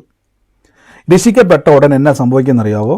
നമ്മളിലൊരു പെട്ടെന്ന് രക്ഷിക്കപ്പെട്ട് യേശുവിനെ കർത്താവ് രക്ഷിതാവുമായി ഏറ്റുപറഞ്ഞ് നിങ്ങൾ രക്ഷയിലേക്ക് വന്ന ഉടനെ പെട്ടെന്ന് നമ്മുടെ അകത്തൊരു പാപ സ്വഭാവം വരും. ശ്രദ്ധിച്ചിട്ടുണ്ടോ? നമ്മൾ ദേഷ്യം വരും, വാവിട്ട വാക്കുകൾ പറയും. ഞാൻ ബാക്കിയൊന്നും പറയുന്നില്ല, നിങ്ങളറിയാലോ. നിങ്ങളുടെ അകത്ത് ചില പാപ സ്വഭാവങ്ങൾ പൊങ്ങി വരും. ഉടനെ നമ്മൾ എന്ത് ചെയ്യുന്നറിയാവോ? യേശുവിൻ്റെ നാമത്തിൽ ഞാൻ കൽപ്പിക്കുന്നു, പാപ സ്വഭാവം വിട്ടുമാറട്ടെ. മാറുന്നില്ല. യേശുവിൻ്റെ നാമത്തിൽ ഞാൻ ഇതിനെ ജയിക്കും, ഇത് എൻ്റെ ശരീരത്തിൽ നിന്ന് മാറിപ്പോകാൻ പറയുന്നു. മാറുന്നില്ല. നിങ്ങൾ പഠിച്ച പണി 18 നോക്കുന്നു, കർത്താവ് എനിക്ക് പറ്റുന്നില്ല, എനിക്ക് ആ ഒരു വൃത്തികെട്ടൊരു സ്വഭാവമാണ്, ഞാൻ വാക്ക് ഉപയോഗിച്ച് ക്ഷമിക്കണം, അങ്ങനെ ഒരു സ്വഭാവം എനിക്കുണ്ട്, എനിക്കത് നിയന്ത്രിക്കാൻ പറ്റുന്നില്ല. യേശുവിനെ കർത്താവായി സ്വീകരിച്ചിട്ട് ഞാൻ സഭയിൽ വന്നിട്ടും വചനം കേട്ടിട്ടും എനിക്ക് ഈ പാപ സ്വഭാവം എന്നെ വിട്ട് മാറുന്നില്ല. ചില വീക്ക്നെസ്സുകൾ എനിക്കുണ്ട്. ഞാൻ എത്ര ശ്രമിച്ചിട്ട് ഉപവസിക്കുന്നു, എന്തെല്ലാം ചെയ്യുന്നു, ഇത് മാറുന്നില്ല. അവസാനം മാറ്റാൻ പറ്റാതെ, കൺട്രോൾ ചെയ്യാൻ പറ്റാതെ നിങ്ങൾ എന്ത് ചെയ്യുന്നു? ഇട്ടേച്ച് വീണു പോകുന്നു. അപ്പോൾ നിങ്ങൾ പറഞ്ഞു, ഞാൻ രക്ഷിക്കപ്പെട്ടത് യേശുവിനെ കർത്താവ് പറഞ്ഞതാ, ബ്രദർ പറഞ്ഞ പോലെയൊക്കെ ചെയ്തതാ, പക്ഷേ എനിക്കിപ്പോൾ പറ്റുന്നില്ല. ഇവിടെ എന്താ സംഭവം? നിങ്ങളൊരു വാക്ക് മറന്നു പോകരുത്. നിങ്ങളുടെ ശരീരത്തെ ദൈവം വിലയ്ക്ക് വാങ്ങി. എന്നിട്ട് എന്ത് ചെയ്യുന്നറിയാവോ? യേശുവിൻ്റെ അകത്തിരുന്ന അതേ പരിശുദ്ധാത്മാവും നിങ്ങളുടെ അകത്തിരിക്കുന്ന അതേ പരിശുദ്ധാത്മാവും ഒന്നാ, രണ്ടല്ല. നിങ്ങളിനി എന്നാ ചെയ്യണം? നിങ്ങളിനി യേശുവിൻ്റെ ശരീരമാണ്, യേശുവിൻ്റെ കർത്തൃത്വം എന്ന് പറഞ്ഞാൽ, ഞാൻ നിങ്ങൾക്ക് പെട്ടെന്ന് മനസ്സിലാക്കാൻ വേണ്ടി പറയാം. നമ്മുടെ നാട്ടിലൊക്കെ രാജഭരണം ഉണ്ടായിരുന്നു. ഈ രാജഭരണത്തിൻ്റെ ഒരു പ്രത്യേകതയുണ്ട്. നമ്മുടെ നാട്ടിൽ ഇപ്പം രാജഭരണമല്ല, ജനാധിപത്യമാണ്. രാജഭരണത്തിൻ്റെ പ്രത്യേകത എന്ന് പറഞ്ഞാൽ, രാജാവ് എന്താണോ തീരുമാനിക്കുന്നത് അത് പ്രജകൾ അനുസരിക്കണം. ഇനി ഒരു യുദ്ധം വന്നാൽ രാജാവ് അത് ഡീൽ ചെയ്യും. ഒരു ക്ഷാമം വന്നാൽ കൊട്ടാരം അത് ഡീൽ ചെയ്യും. പ്രജകൾ അതോർത്ത് വറീഡാകേണ്ട കാര്യമില്ല. ഫുൾ കൺട്രോൾ എവിടുന്ന? കൊട്ടാരത്തിൽ നിന്നാണ്. രാജാവാണ് ഭരിക്കുന്നത്. ഇതാണ് കർത്തൃത്വം എന്ന വാക്കിൻ്റെ അർത്ഥം. കൺട്രോൾ ചെയ്യുന്ന ആളാണ് രാജാവ്. യേശു എൻ്റെ കർത്താവ് എന്ന് പറഞ്ഞാൽ ഇനി എൻ്റെ കൺട്രോൾ ആരാ? യേശുവ. എങ്ങനെ യേശു എന്നെ കൺട്രോൾ ചെയ്യുന്നത്? പരിശുദ്ധാത്മാവിനാൽ. അപ്പം നമുക്ക് എന്ത് ചെയ്യണം? ആത്മാവിനാലാണ് നമ്മൾ ജീവിക്കുന്നത്. ഒരു പെട്ടെന്നൊരു വിഷയം വന്ന്, കർത്താവേ എനിക്കറിയത്തില്ല, കർത്താവേ എനിക്ക് എന്ത് ചെയ്യണമെന്ന് അറിയത്തില്ല, ഉടനെ പറയട്ടെ, പരിശുദ്ധാത്മാവേ എന്നെ സഹായിക്കണം, പരിശുദ്ധാത്മാവേ എന്നെ സഹായിക്കണം. ഞാനിപ്പോൾ യേശുവിൻ്റെ കർത്തൃത്വത്തിൻ്റെ അകത്താണ്. അതായത് ഞാൻ യേശുവിൻ്റെ രാജ്യത്വത്തിൻ്റെ അകത്താണ്. ഞാൻ യേശു എന്ന കർത്താവിൻ്റെ അകത്താണ്. ഞാൻ എന്ത് ചെയ്യണ്ട? ഒന്നിനെ പറ്റും വറീഡാകണ്ട. എനിക്കൊരു കർത്താവുണ്ട്. എൻ്റെ കൂടെ പറഞ്ഞോട്ടെ, എനിക്കൊരു കർത്താവുണ്ട്. എനിക്കൊരു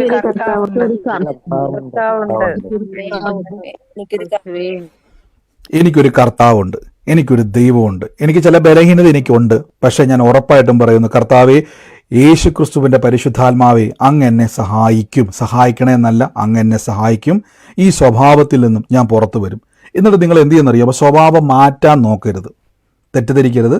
സ്വഭാവം മാറ്റാൻ നോക്കരുത്. യേശുവിൻ്റെ വചനം കൂടുതൽ കേൾക്കുവാനും കർത്താവായ യേശുവിൻ്റെ പരിശുദ്ധാത്മാവിൻ്റെ ആശ്രയത്തിലേക്ക് കൂടുതൽ നിങ്ങൾ അടുത്തു വരണം.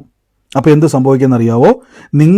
നിങ്ങൾക്ക് തന്നെ ബോധ്യം വരും, ഞാനല്ല എൻ്റെ ഉടമസ്ഥൻ, എൻ്റെ ശരീരത്തിൻ്റെ ഉടമസ്ഥൻ ദൈവമാണ്. അപ്പോൾ ഈ ശരീരം നശിക്കുവാൻ ഈ ഉടമസ്ഥൻ സമ്മതിക്കത്തില്ല, എന്നെ സഹായിക്കും. ഇവിടെയാണ് വിശ്വാസം എന്ന വാക്കിൻ്റെ സത്യം. ബൈബിൾ എപ്പോഴും വർക്ക് ചെയ്യുന്നത് വിശ്വാസത്താലാണ്. നിങ്ങൾ ഇങ്ങനെ വിശ്വസിച്ച് ഓരോ സ്റ്റെപ്പ് എടുത്ത് വെച്ച് നിങ്ങളിലേക്ക് ഇത് ഞാൻ പറഞ്ഞില്ല, വിശ്വാസ ജീവിതം എന്നാണ് ബൈബിളിനെ പറ്റി പറയുന്നത്. ഇങ്ങനെ വിശ്വസിച്ച് മൂവ് ചെയ്യുന്നവരാണ് എന്ത് ചെയ്യുന്നത്? വിശ്വാസത്തിൻ്റെ അനുഗ്രഹത്തിലേക്ക് പോകുന്നത്. അപ്പോൾ യഥാർത്ഥത്തിൽ ഒരു വ്യക്തി സ്നാനപ്പെടുമ്പോൾ യേശുവിൻ്റെ ശരീരവുമായി ഏകീഭവിക്കുകയാണ് സ്നാനപ്പെടുമ്പോൾ. ആമേൻ. അപ്പോൾ ഇന്നലെ ഒരു സഹോദരൻ ലാസ്റ്റ് ചോദിച്ചൊരു ചോദ്യമാണ്, അത് പറഞ്ഞിട്ട് നമ്മൾ പിന്നെ മുന്നോട്ട് പോവുകയാണ്. ഇന്നലെ ഒരു ബ്രദർ ചോദിച്ചു, ബ്രദറെ, ഞങ്ങൾ കൂടുന്ന സ്ഥലങ്ങളിൽ ഇങ്ങനെ പറയാറുണ്ട്, അനുഗ്രഹം കിട്ടണമെങ്കിൽ പാപങ്ങൾ ഏറ്റുപറഞ്ഞ് നമ്മൾ ദൈവത്തോട് നമ്മൾ അപേക്ഷിച്ച് യാചിച്ചെങ്കിൽ മാത്രമേ കിട്ടത്തുള്ളൂ. ഒരു ചോദ്യം ഇന്നലെ ചോദിച്ചായിരുന്നു, നല്ലൊരു ചോദ്യമായിരുന്നു അദ്ദേഹം ചോദിച്ചത്. നമ്മൾ ദൈവസന്നിധി എന്ത് ചെയ്യണം? ഞങ്ങളെ എങ്ങനെയാണ് പഠിപ്പിക്കുന്നത്? നമ്മുടെ തെറ്റുകളൊക്കെ ഏറ്റു പറഞ്ഞ് ദൈവത്തോട് എന്ത് ചെയ്യണം? എന്നാൽ നമ്മൾ ദൈവത്തോട് അപേക്ഷിക്കണം. ഇനി ശ്രദ്ധിച്ചോണം, ഒരു വാക്യം ഞാനൊന്ന് വായിക്കാൻ നിങ്ങൾക്ക് വേണ്ടി. 1 പത്രോസ്ലീഹായുടെ ലേഖനം, 2 പത്രോസ്ലീഹായുടെ ലേഖനമാണ്. 2 പത്രോസ് 1-ാം അധ്യായത്തിൻ്റെ 3-ാമത്തെ വാക്യമാണ്. അവിടെ ഇങ്ങനെയാണ് പറഞ്ഞിരിക്കുന്നത്, തൻ്റെ മഹത്വത്താലും വീര്യത്താലും നിങ്ങളെ വിളിച്ചവൻ തൻ്റെ പരിജ്ഞാനത്താൽ അവൻ്റെ ദിവ്യശക്തി, ശ്രദ്ധിച്ചോണം, അവൻ്റെ ദിവ്യശക്തി ജീവനും ഭക്തിക്കും വേണ്ടിയതൊക്കെയും നമുക്ക് ദാനം ചെയ്തിരിക്കുന്നുവല്ലോ. ശ്രദ്ധിച്ചോണം, ഇവിടെ ഒരു വാക്ക് നിങ്ങൾ മറന്നു പോകരുത്. നമുക്ക് ദാനം ചെയ്തിരിക്കുന്നു, life and goodness through the knowledge of him. നമ്മുടെ ദൈവത്തിൻ്റെ പരിജ്ഞാനത്താൽ നിനക്ക് ജീവനും ഭക്തിക്കും വേണ്ടിയതൊക്കെയും ദാനം ചെയ്തിരിക്കുന്നു. ഈ ദാനം ചെയ്തിരിക്കുന്നു എന്ന് പറഞ്ഞാൽ അതിൻ്റെ അർത്ഥം എന്താ? നല്ല മലയാളത്തിൽ പറ. വെറുതെ തന്നിരിക്കുന്നു, ഫ്രീ ആയിട്ട് തന്നിരിക്കുന്നു. അപ്പൊ ഒരു ചോദ്യം ഒന്ന് പെട്ടെന്ന് ശ്രദ്ധിച്ച് തരുവെന്നാണോ തന്നിരിക്കുന്നാണോ അതിന്റെ അർത്ഥം? ആ, അപ്പൊ ഒരു ചോദ്യം, തന്ന സാധനം പിന്നെയും തരാൻ പറ്റുമോ? ഞാനിപ്പോ നിങ്ങൾക്ക് ഒരു 100 രൂപ തന്നു, ഇല്ല. അപ്പൊ വിശ്വാസ ജീവിതം എന്ന് പറഞ്ഞാൽ കിട്ടാൻ വേണ്ടി പോകുന്ന ജീവിതമല്ല.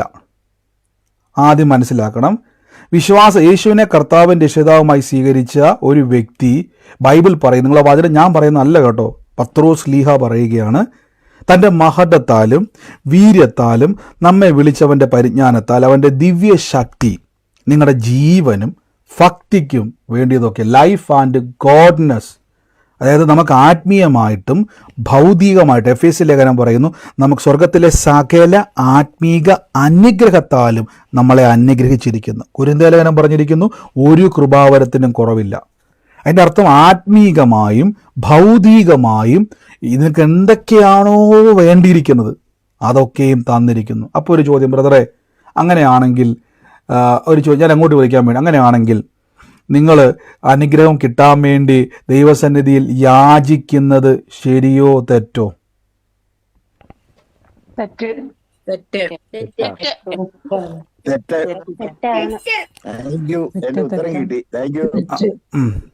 അപ്പോൾ ഒരു ചോദ്യം, അങ്ങനെയാണെങ്കിൽ ബ്രദറെ കേൾക്കാനൊക്കെ നല്ല രസമാണ്, പക്ഷെ എൻ്റെ ജീവനും ഭക്തിക്കും സ്വർഗത്തിൽ നിന്ന് തന്നെന്ന് പറഞ്ഞിട്ട് എവിടെ? നല്ല ചോദ്യമല്ല ഞാൻ ചോദിച്ചത്. ഇങ്ങനെ വരുമ്പോഴാണ് പിശാച് എന്ത് ചെയ്യുന്നത്? ഇങ്ങനെ വരുമ്പോഴാണ് പിശാച് അവൻ്റെ ട്രിക്ക് ഉപയോഗിക്കുന്നത്. അപ്പോൾ ഞാൻ ചോദിച്ച ചോദ്യം ശരിയല്ലേ? അങ്ങനെയാണെങ്കിൽ നിങ്ങൾ എന്തിയെ നിങ്ങളുടെ അനുഗ്രഹം, ജീവനും ഭക്തി എന്ന് പറഞ്ഞാൽ സ്വർഗത്തിലെ നന്മയാണ്. റേഷൻ കടയിൽ കിട്ടുന്ന കാര്യമല്ല ഞാനീ പറഞ്ഞത്.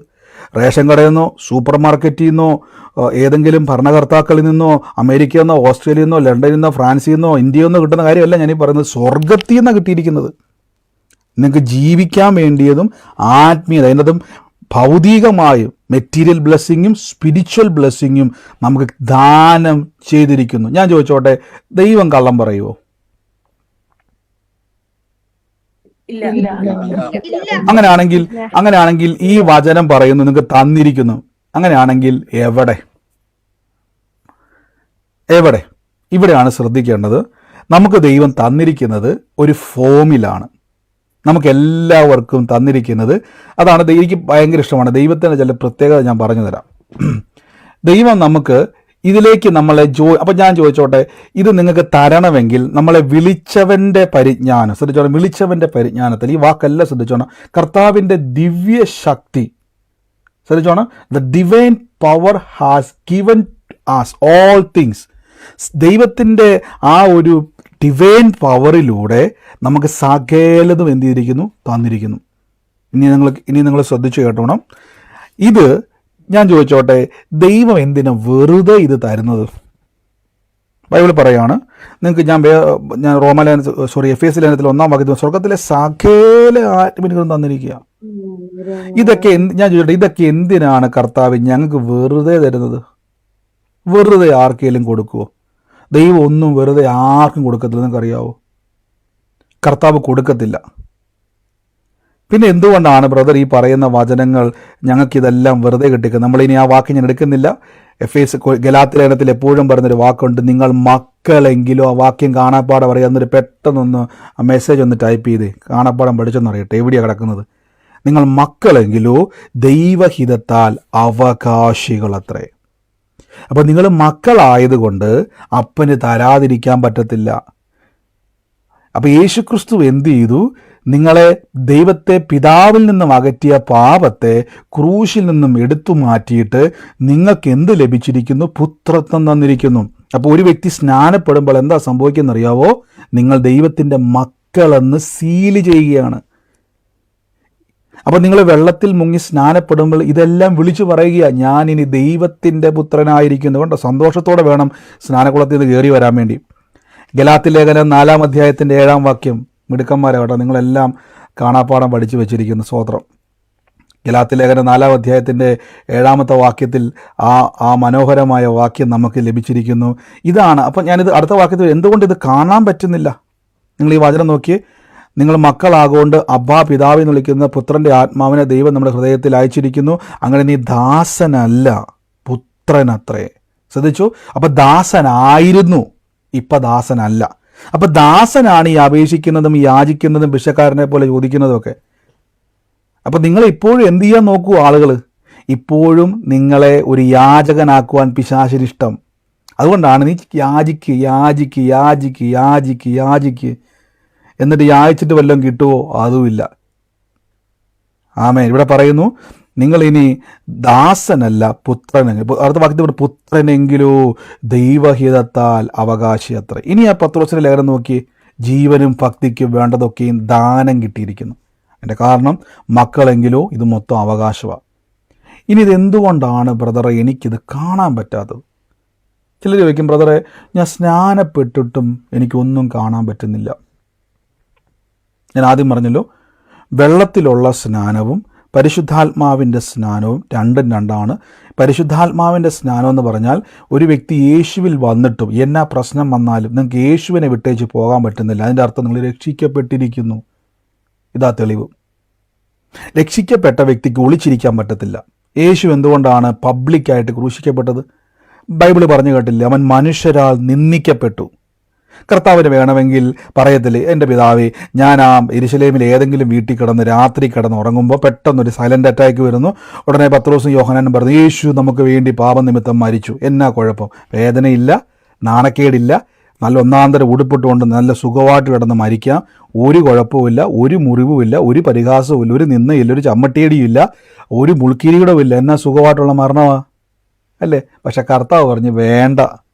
ഒരു മനുഷ്യൻ്റെ ശരീരത്തിൽ പാപനിമിത്തം എങ്ങനെയൊക്കെ ഒരു ശരീരം തകർക്കപ്പെടുവോ, ഒരു വ്യക്തി എങ്ങനെയൊക്കെ മാനസികമായി അവൻ തകർക്കപ്പെടുവോ, നിങ്ങൾ ഈ ദിവസങ്ങളിൽ പ്രാർത്ഥിക്കണം, ഭ്രാന്തുകൾ പോലും സൗഖ്യമാകും. നിങ്ങൾ പ്രാർത്ഥിച്ചോണം. ചെങ്ങലക്കിട്ടേക്കുന്ന ഭ്രാന്ത് പിടിച്ച മനുഷ്യർ വരെ സൗഖ്യമാകും യേശുവിൻ്റെ ഈ സുവിശേഷം കേട്ട് നിങ്ങൾ പ്രാർത്ഥിക്കാൻ തുടങ്ങിയ. ഹല്ലേലൂയ. ഇവിടെ നിങ്ങൾ ശ്രദ്ധിച്ചോണം. അപ്പം ഇപ്പം നിങ്ങൾ ഈ വാക്യം കേൾക്കുന്ന സമയത്ത് നമ്മളിലേക്ക് ഈ യേശു ക്രിസ്തുവിനെ നമ്മൾ പബ്ലിക്കായിട്ട്, എനിക്ക് ആദ്യമൊക്കെ ഈ സ്നാനപ്പെടാൻ എന്നെ മടിയായിരുന്നറിയോ. കാര്യം എന്തൊരു നാണക്കേടല്ലേ. നമ്മളുള്ളവർക്ക് എങ്ങനെ ആരും അറിയാതെ സൂമിലൊക്കെ ഒളിച്ചും പാത്തും വന്ന് വചനം കേൾക്കുക. ആരെങ്കിലും ചോദിച്ചാൽ യേശുവിൽ വിശ്വസിക്കണം. ഞങ്ങളൊന്നും യേശു വിശ്വസിക്കുന്നൊന്നുമില്ല. നമുക്ക് പക്ഷേ യേശുവിനെ പബ്ലിക്കായിട്ട് വിളിച്ചു പറഞ്ഞതിൻ്റെ ഗുണം എന്നറിയാവോ? നിങ്ങൾ ഭാഗ്യവാൻ. യേശു നിങ്ങളെ ഓർത്ത് എന്ത് സന്തോഷിക്കുന്നറിയോ? കാരണം നമുക്ക് വേണ്ടി ലജ്ജ അനുഭവിച്ച് യേശുവിന് വേണ്ടി നമുക്ക് കർത്താവിൻ്റെ മുമ്പിൽ പോയി ഈ യേശുവാണ് എൻ്റെ കർത്താവ് എന്ന് പറയാൻ പറ്റുന്ന ഏറ്റവും മഹാഭാഗ്യം ലഭിക്കുന്ന ഒരു പദവിയാണ് ജലസ്നാനം. ആത്മസ്നാനം ലഭിച്ച വ്യക്തി ജലസ്നാനത്തിലൂടെ ഇങ്ങനെയാണ് എന്നെ യേശു രക്ഷിച്ചുവെന്ന് പറയാൻ പഠിക്കണം. അല്ലാതെ എന്നറിയോ, ഞാൻ ആ സഭ വിട്ട് ഈ സഭയിലോട്ട് ചാടുന്നതല്ല എന്ന് പറയുന്നതല്ല സ്നാനം. ആമേൻ. അപ്പം ഇത് ഞാൻ പറയാൻ വേണ്ടി പോവാണ്. ഇനി സ്നാനപ്പെട്ട വ്യക്തി, അപ്പോൾ ഒരു ചോദ്യം, സ്നാനപ്പെട്ട വ്യക്തി എന്ത് ചെയ്യണമെന്ന് വെച്ച് കഴിഞ്ഞാൽ, നിങ്ങൾക്ക് ഇനി യേശുവിൽ വളരുവാൻ, ഞാനതാണ് പറഞ്ഞത്, ഇത് ലഭിക്കുന്ന ഒരു ഫോം ഞാൻ പറഞ്ഞു തരാം. വചനത്തിലൂടെയാണ് ദൈവം ഈ സകല നന്മകളും ദാനം ചെയ്തിരിക്കുന്നത്. അതായത് നിങ്ങൾക്ക് ജീവനും ഭക്തിക്കും വേണ്ടതൊക്കെയും ദാനം ചെയ്തു എന്ന് പറയുമ്പോൾ നിങ്ങൾ നോക്കിയിട്ട് ഒന്നും കാണുന്നില്ല. അതായത് ഇപ്പം ഞാൻ പെട്ടെന്ന് മനസ്സിലാക്കാൻ വേണ്ടി പറയാം. നിങ്ങളുടെ സാമ്പത്തിക ഞെരുക്കത്തിൻ്റെ അകത്ത് നമുക്ക് പെട്ടെന്ന് ഈ ആൾക്കാരോട് എപ്പോഴും പറയും, ബ്രദർ എപ്പോൾ നോക്കിയാലും ഈ രോഗസൗഖ്യവും സാമ്പത്തിക വിടുതലും അതും ഇതൊക്കെ പറഞ്ഞുകൊണ്ടിരിക്കുന്നത്. എപ്പോഴും എന്നോട് ചോദിക്കും. ഞാൻ പറയും, എൻ്റെ പൊന്നു സഹോദര, ഞാനിപ്പോൾ ലോകത്തില്ലാത്ത ഈ പ്ലൂട്ടോയിലും ചൊവ്വായിലും ഉള്ള ഉദാഹരണം പറഞ്ഞ് നിങ്ങൾക്ക് വല്ലതും മനസ്സിലാവുമോ? അവിടെ ഇപ്പം ഞാൻ പറയുന്ന ഡയമണ്ടിൻ്റെ മഴ പെയ്യുന്നൊക്കെ ഞാൻ നല്ല യൂട്യൂബിൽ കണ്ടു. എനിക്കറിയത്തില്ല കേട്ടോ, യൂട്യൂബിൽ കണ്ടു, ഏതോ ശാസ്ത്രജ്ഞന്മാർ പറഞ്ഞു തുടങ്ങി. ഞാനതൊക്കെ വന്ന് എക്സ്പ്ലെയിൻ ചെയ്താൽ നിങ്ങൾക്ക് വല്ലതും മനസ്സിലാവും. നമ്മളുമായിട്ട് റിലേറ്റ് ചെയ്തിട്ടുള്ള ചില, ഇപ്പോൾ യേശു പറയുന്ന സമയത്ത് കർത്താവ് വിത്തെടുത്തിട്ട് എന്ത് ചെയ്തു? ഉപമ പറഞ്ഞു. എന്നിട്ട് പോലും ശിഷ്യന്മാർക്ക് മനസ്സിലാക്കി. വിതയ്ക്കുന്നവൻ കർത്താവ് പറഞ്ഞുണ്ടല്ലോ, ചിലത് വഴിയരികിൽ വീണു, ചിലത് നിലത്ത് വീണു. എന്നിട്ട് ശിഷ്യന്മാർ, കർത്താവ് ഞങ്ങൾക്കൊന്നും പിടികിട്ടിയില്ല. പിന്നെയും കർത്താവ് പറഞ്ഞു, ആടുകളുടെ ഇടയനെ പറ്റി ഉദാഹരണം പറഞ്ഞു. എന്നിട്ടും അവർക്ക് അത്രയും ഏറ്റവും ഇടയന്മാരായിട്ടുള്ള, മീൻപിടുത്തക്കാരായിട്ടുള്ള, കൃഷിക്കാരായിട്ടുള്ള അവരോട് പറഞ്ഞിട്ട് എത്രയും താനെ ഉദാഹരണം പറഞ്ഞിട്ട് പോലും അവർ പറഞ്ഞു ഞങ്ങൾക്കൊന്നും മനസ്സിലായില്ലെന്നാണ് പറഞ്ഞത്. അതുകൊണ്ട് ഞാൻ പറയുകയാണ്, ഇപ്പം നിങ്ങളൊരു കടഭാരത്തിൽ ഭാരപ്പെടുക. പെട്ടെന്ന് നിങ്ങൾ വചനം കേട്ടു, ഞാൻ യേശുവിനെ കർത്താവായി സ്വീകരിച്ചു, ഞാനിപ്പം മകനായി, പുത്രനായി, പുത്രിയായി, അവകാശിയായി, ദാസനല്ല, ഇനി യാചിക്കേണ്ട, ഭിക്ഷക്കാരനല്ല എന്നൊക്കെ മനസ്സിലായിട്ട് ഇങ്ങനെ വീട്ടിൽ കുത്തിയിരിക്കുക. ഒന്നും കാണുന്നില്ല. ബ്രദർ അല്ലേ പറഞ്ഞത്, എല്ലാം ദാനം ചെയ്തിരിക്കുന്നു, അവിടെയായിരുന്നേ കുഴപ്പമില്ലായിരുന്നു. ഈ പാവമൊക്കെ ഏറ്റു പറഞ്ഞു ഭിക്ഷക്കാരനെ പോലെ ഇങ്ങനെ തരണേ തരണേ തരണേ തരണേ തരണേ, അതാകുമ്പോൾ ഒന്നില്ലേലും ഒരു രസം ഉണ്ടായിരുന്നു. ഇവിടെ ആകുമ്പോൾ ഇതൊന്നുമില്ല. അപ്പോൾ നിങ്ങൾ എന്തു ചെയ്യും? പറ. സാമ്പത്തിക വിടുതലിന് വേണ്ടി എന്ത് ചെയ്യും? പറ. എങ്ങനെയായിരിക്കും നിങ്ങൾക്കത് കാണാൻ പറ്റുന്നത്? വാക്യം പറഞ്ഞു പ്രാർത്ഥിക്കും. ഏത് വാക്യം?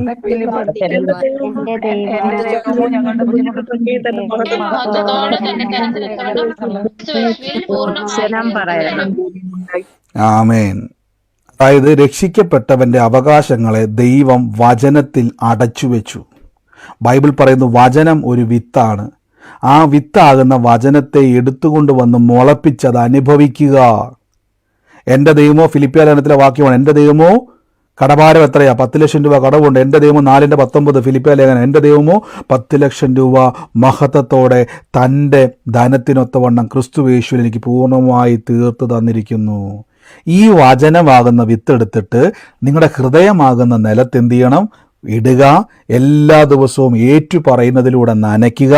നനയ്ക്കുമ്പോൾ എന്ത് സംഭവിക്കുമെന്ന് അറിയാവോ? നിങ്ങളുടെ അവകാശമാകുന്ന വിത്ത് നിങ്ങളുടെ ഹൃദയത്തിൽ വേരൂന്നി അത് വിശ്വാസമായി മാറും. ആ വിശ്വാസത്തിൽ നിന്നും യേശു ക്രൂശിൽ നിങ്ങളുടെ ദാരിദ്ര്യം മാറ്റിയിരിക്കുന്നു എന്ന വചനം നിങ്ങളുടെ വായിലൂടെ, വിശ്വാസത്തിലൂടെ, വചനത്തിലൂടെ നിങ്ങളുടെ മുമ്പിൽ സ്വർഗത്തിൽ എന്താണോ ദൈവം ഒരുക്കി വെച്ച ആ ബ്ലെസ്സിങ്ങുകൾ തുറന്നു വരും.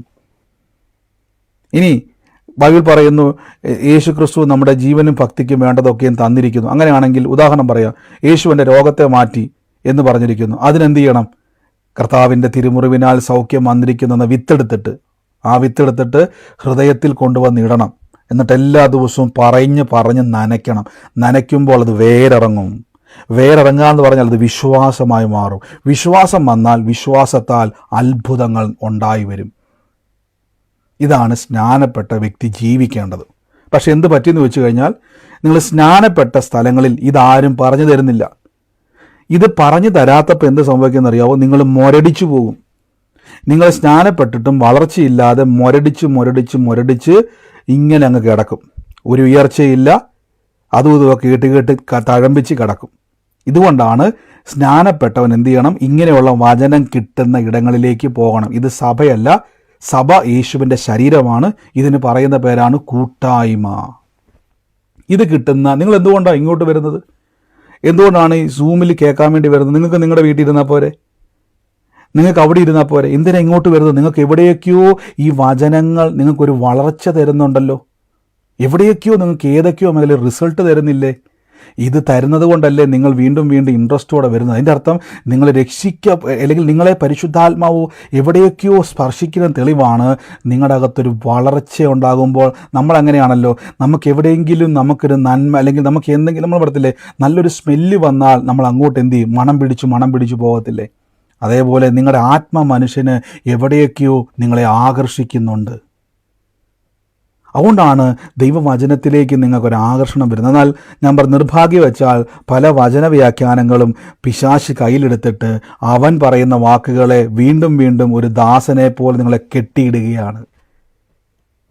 ഇതാണ് യഥാർത്ഥത്തിൽ സ്നാനപ്പെടുമ്പോൾ സംഭവിക്കുന്നത്.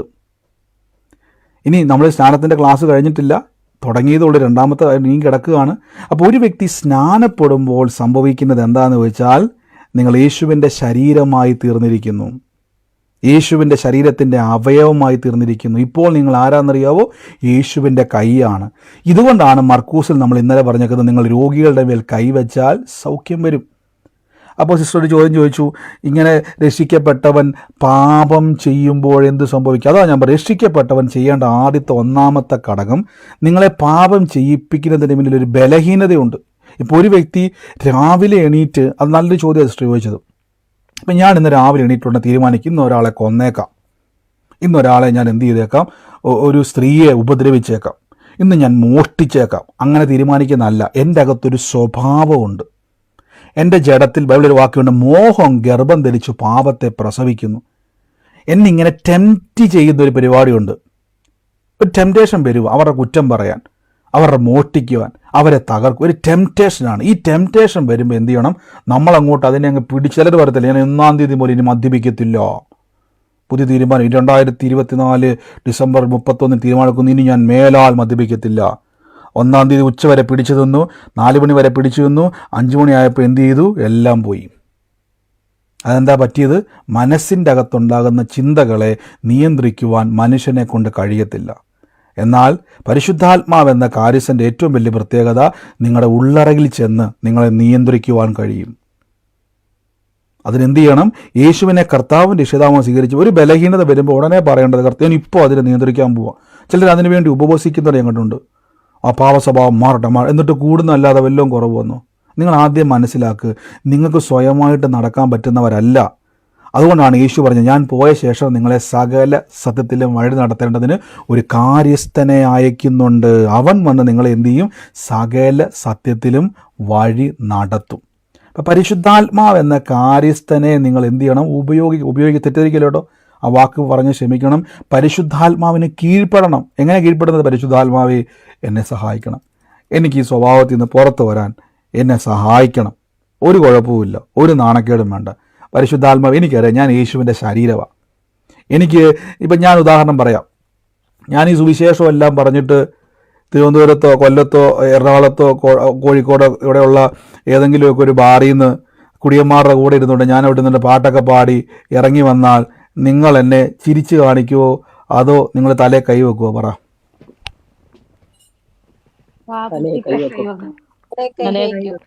നിങ്ങളെന്നിട്ട് എന്നേക്കും അയ്യോ ബ്രദർ എന്നാ ഇവിടെ എന്ന് ചോദിക്കും അല്ലേ? ഇതെന്നെ ബ്രദർ ഇവിടെ. അപ്പം ഞാൻ പറയും, ഞാൻ 1000 നോട്ടിൻ്റെ ചില്ലറ മാറാൻ വേണ്ടി വന്ന.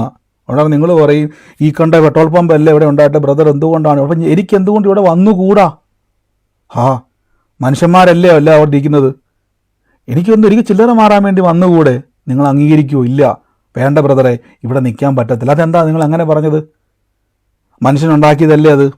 മനുഷ്യന്മാർ പോകുന്നില്ല സ്ഥലമല്ലേ അത്? അവിടെയും പൈസ വരുന്നില്ല, അവിടെയും ചില്ലറ മാറാൻ മേലേ? നിങ്ങൾ എന്തുകൊണ്ടാണ് എന്നെ കണ്ടപ്പോൾ പെട്ടെന്ന് അതിശയിച്ചത്? കാരണം നിങ്ങൾക്കൊരു ബോധം ഉണ്ടായില്ലേ? ബ്രദർ അവിടെ നിൽക്കാൻ പാടില്ല. അതെന്താ അങ്ങനെ പറയുന്നതിൻ്റെ കാരണം? ബ്രദർ യേശുവിൻ്റെ വഴിയെ പോകുന്നയാൾ. അപ്പോൾ തന്നെ കണ്ടില്ലേ, നമ്മൾ പോലും അറിയാതെ നമ്മുടെ അകത്തൊരു വ്യത്യാസം എന്നെപ്പറ്റി നിങ്ങൾക്ക് വന്നത്. ഇതെങ്ങനെ എവിടുന്ന് കിട്ടും? നിങ്ങൾക്കൊരു ബോധം. അപ്പോൾ യേശുവിൻ്റെ പുറകെ പോകുന്നവന് ഇത് തെറ്റാന്ന് മനസ്സിലായി. അപ്പോൾ രക്ഷിക്കപ്പെടുന്നവൻ ഈ ബോധം വരണം. ഈ ബോധം വരണമെങ്കിൽ എന്ത് ചെയ്യണം? നിങ്ങൾ പരിശുദ്ധാത്മാവിൽ ആശ്രയിക്കണം. വിശ്വാസ ജീവിതം എന്ന് പറഞ്ഞാൽ ഞാനിപ്പോൾ രക്ഷിക്കപ്പെട്ടു, ഞാൻ ഇനി നല്ല പൈതായിട്ട് നടക്കും. അല്ല, ദൈവം എന്നെ നടത്തുമെന്ന് പറഞ്ഞ് പഠിക്കണം. ദൈവം എന്നെ നടത്തും, ദൈവം എന്നെ സാക്ഷിയാക്കും. എനിക്ക് ബലഹീനത ഉണ്ടെങ്കിൽ കർത്താവ് എന്നെ സഹായിക്കും. കർത്താവ് എന്നെ ഹെൽപ്പ് ചെയ്യണം. കർത്താവ്, എനിക്ക് വേറെ ആരുമില്ല, ഞാൻ യേശുവിൻ. അങ്ങനെ നമ്മൾ യേശുവിൻ്റെ ശരീരമാണെന്നുള്ള ബോധം, അതാണ് വിശ്വാസത്തിൻ്റെ ശക്തി. അങ്ങനെ പറയണം, ഞാൻ യേശുവിൻ്റെ ശരീരമാണ്. ഈ പാപ സ്വഭാവത്തിന് എന്നെ രക്ഷിക്കുവാൻ യേശുവിൻ്റെ പരിശുദ്ധാത്മാവിന് കഴിയും. ഞാൻ ദൈവത്തിൽ ആശ്രയിക്കുന്നു. ഈ സകല സ്വഭാവത്തിൽ ഞാൻ പുറത്തു വരും. യേശു എന്നെ സഹായിക്കും, പരിശുദ്ധാത്മാവെന്നെ ഹെൽപ്പ് ചെയ്യും. ഇങ്ങനെ നാം ദൈവത്തിൽ ആശ്രയിക്കുമ്പോൾ, വചനം പറയുമ്പോൾ എന്ത് സംഭവിക്കുന്നറിയാവോ? അവിടെയാണ് നിങ്ങൾ രക്ഷിക്കപ്പെട്ടതിൻ്റെ പവർ, ദിവ്യശക്തിയുടെ പവർ വെളിപ്പെടുത്തുന്നത്. ഹല്ലേലൂയ. അപ്പോൾ കർത്താവ് നമ്മളെ അനുഗ്രഹിക്കട്ടെ. നമുക്ക് ഒരുമിച്ച് പ്രാർത്ഥിക്കാം. അപ്പോൾ രക്ഷിക്കപ്പെട്ട വ്യക്തി ഈ ദിവസങ്ങളിൽ രോഗികൾക്ക് വേണ്ടി പ്രാർത്ഥിക്കുമ്പം പറയണം, ഇത് യേശുവിൻ്റെ കരമാണ്. ആമേൻ. അപ്പോൾ ഞാൻ ഇന്നലെ പറഞ്ഞൊരു വാക്ക് ബ്ലോക്ക് ചെയ്യുകയാണ്. അത് പറഞ്ഞിട്ട് ഇപ്പോൾ സ്റ്റോപ്പ് ചെയ്യണം. നാളെ നമ്മൾ അതിലേക്കാണ് കയറുന്നത്. കുഞ്ഞുങ്ങളെ ഒരിക്കലും നമുക്ക് സ്നാനപ്പെടുത്തുവാൻ കഴിയത്തില്ല. കുഞ്ഞുങ്ങളെ എന്തുകൊണ്ട് സ്നാനപ്പെടുത്താൻ കഴിയത്തില്ലെന്ന് ഞാൻ ഇന്നലെ പറഞ്ഞപ്പോൾ കുറേ പേര് സംശയം ചോദിച്ചു. ഇവിടെ നിങ്ങൾ ഈ വാക്ക് നോക്കി, യേശുവിനെ കർത്താവെന്ന് വായ്കൊണ്ട് ഏറ്റു പറയുകയും ദൈവം യേശുവിനെ മരിച്ചവരുടെ ഇടയിൽ നിന്നും ഉയർത്തെഴുന്നേൽപ്പിച്ചുവെന്ന് ഹൃദയം കൊണ്ട് വിശ്വസിക്കുകയും ചെയ്താൽ നീ രക്ഷിക്കപ്പെടും എന്ന് പറഞ്ഞു. അപ്പോൾ ഒരു വ്യക്തിക്ക് ഈ ഹൃദയം കൊണ്ട് വിശ്വസിക്കണമെങ്കിൽ യേശു മരിച്ചവരുടെ ഇടയിൽ നിന്ന് ഉയർത്തെഴുന്നേൽപ്പിച്ചു എന്ന് വിശ്വസിക്കണമെങ്കിൽ ഒരു ബോധം വേണം, ഒരു മെച്യൂരിറ്റി വേണം. ഞാൻ ഇന്നലെ പറഞ്ഞു, 5 വയസ്സുള്ള 6 വയസ്സുള്ള കൊച്ചിനോട് പറയുകയാണ് ഭാര്യ ഭർത്താവ് എന്ന് പറഞ്ഞാൽ ആ 5 വയസ്സുള്ള 4 വയസ്സുള്ള കൊച്ചിന് അല്ലെങ്കിൽ 3 വയസ്സുള്ള കൊച്ചിന് വല്ലോ മനസ്സിലാവും? ഭാര്യയെന്നും ഭർത്താവെന്നും പറഞ്ഞാൽ ഇല്ല, മനസ്സിലാവില്ല. ഇല്ല മനസ്സിലാവത്തില്ല. മനസ്സിലാകത്തില്ല. കാര്യം മനസ്സിലാവില്ല. അതൊരു പേരല്ല. ഇപ്പോൾ ഒരു പേര് ഞാൻ പറയുകയാണ്. ഇപ്പോൾ എൻ്റെ പേര് നിഖിൽ എന്നാണ്, നിങ്ങൾ എൻ്റെ ബ്രദർ എന്ന് വിളിക്കുന്നു. ഇത് പറഞ്ഞാൽ പെട്ടെന്ന് മനസ്സിലാവും പിള്ളേർക്ക്, ആണ്ട് നിഖിൽ ബ്രദർ പോകുന്നു. പക്ഷേ ഒരു ഭർത്താവ് പോകുമെന്ന് പറഞ്ഞാൽ അവർക്ക് പെട്ടെന്ന് എന്ത് ചെയ്യുക? നിങ്ങൾക്ക് എങ്ങനെ എക്സ്പ്ലെയിൻ ചെയ്ത് കൊടുക്കും? ഭർത്താവ് എന്ന് പറഞ്ഞാൽ, ഭാര്യ പോകുന്നു എന്ന് പറഞ്ഞാൽ 2 3 വയസ്സുള്ള കൊച്ചിന് എങ്ങനെ നിങ്ങൾ എക്സ്പ്ലെയിൻ ചെയ്ത് കൊടുക്കും? പറ്റത്തില്ല. അപ്പോൾ ഭാര്യയും ഭർത്താവും എന്ന് പറഞ്ഞ വാക്ക് നിങ്ങൾക്ക് എക്സ്പ്ലെയിൻ ചെയ്യാൻ പറ്റുന്നില്ലെങ്കിൽ കർത്താവ് എന്ന് പറഞ്ഞാൽ എങ്ങനെ എക്സ്പ്ലെയിൻ ചെയ്ത് കൊടുക്കും? പറ്റത്തില്ല. അപ്പോൾ യേശുവിനെ കർത്താവ് എന്ന് വാഗൊണ്ട് ഏറ്റു പറയണം എങ്കിൽ നമുക്ക് എന്ത് വേണം? എന്താണ് കർത്താവ് എന്ന വാക്കിൻ്റെ അർത്ഥം അറിയാവുന്നവർക്ക് വേണം. അതാണ് മെച്യൂരിറ്റി, സുബോധം വേണം. അത് കുഞ്ഞുങ്ങൾക്കില്ല. അതുകൊണ്ട് കുഞ്ഞുങ്ങളെ നമുക്ക് എന്ത് ചെയ്യാൻ കഴിയത്തില്ല? സ്നാനപ്പെടുത്താൻ കഴിയത്തില്ല. അപ്പോൾ ബ്രദറെ, സ്നാനപ്പെട്ടവർക്കല്ലേ നമ്മൾ റോമാലേഖനം പറഞ്ഞ് വിശ്വസിക്കുകയും സ്നാനമേൽക്കുകയും ചെയ്യുന്നവൻ രക്ഷിക്കപ്പെടുമെന്ന് മർക്കൂസിൻ്റെ സുവിശേഷത്തിൽ ഇന്നലെ കേട്ടല്ലോ. ഈ വാക്യം നോക്കിയേ, നിങ്ങൾ ഈ വാക്യം വിശ്വസിക്കുകയും സ്നാനമേൽക്കുകയും ചെയ്യുന്നവൻ രക്ഷിക്കപ്പെടും, വിശ്വസിക്കാത്തവൻ ശിക്ഷാവിധിയിൽ അകപ്പെടുമെന്ന് ബ്രദർ പറഞ്ഞില്ലേ? അപ്പോൾ കുഞ്ഞുങ്ങൾ സ്നാനമേറ്റില്ലല്ലോ. അതുകൊണ്ടാണ് ഞാൻ പറഞ്ഞത് അവർക്ക് സ്നാനമേൽക്കേണ്ട കാര്യം. അവർക്ക് എൻ്റെ അർത്ഥം നന്മതിന്മകളെ പറ്റിയുള്ള അറിവ് അവർക്ക് വരുന്നില്ല. അവരിന്ന് ചിലപ്പോൾ മരിച്ചു കഴിഞ്ഞാൽ അവർ നേരെ ദൈവസന്നിധിയിലേക്കാണ് പോകുന്നത്. അതുകൊണ്ട് അവർക്ക് പ്രത്യേകിച്ച് സ്നാനത്തിൻ്റെ ആവശ്യമില്ല.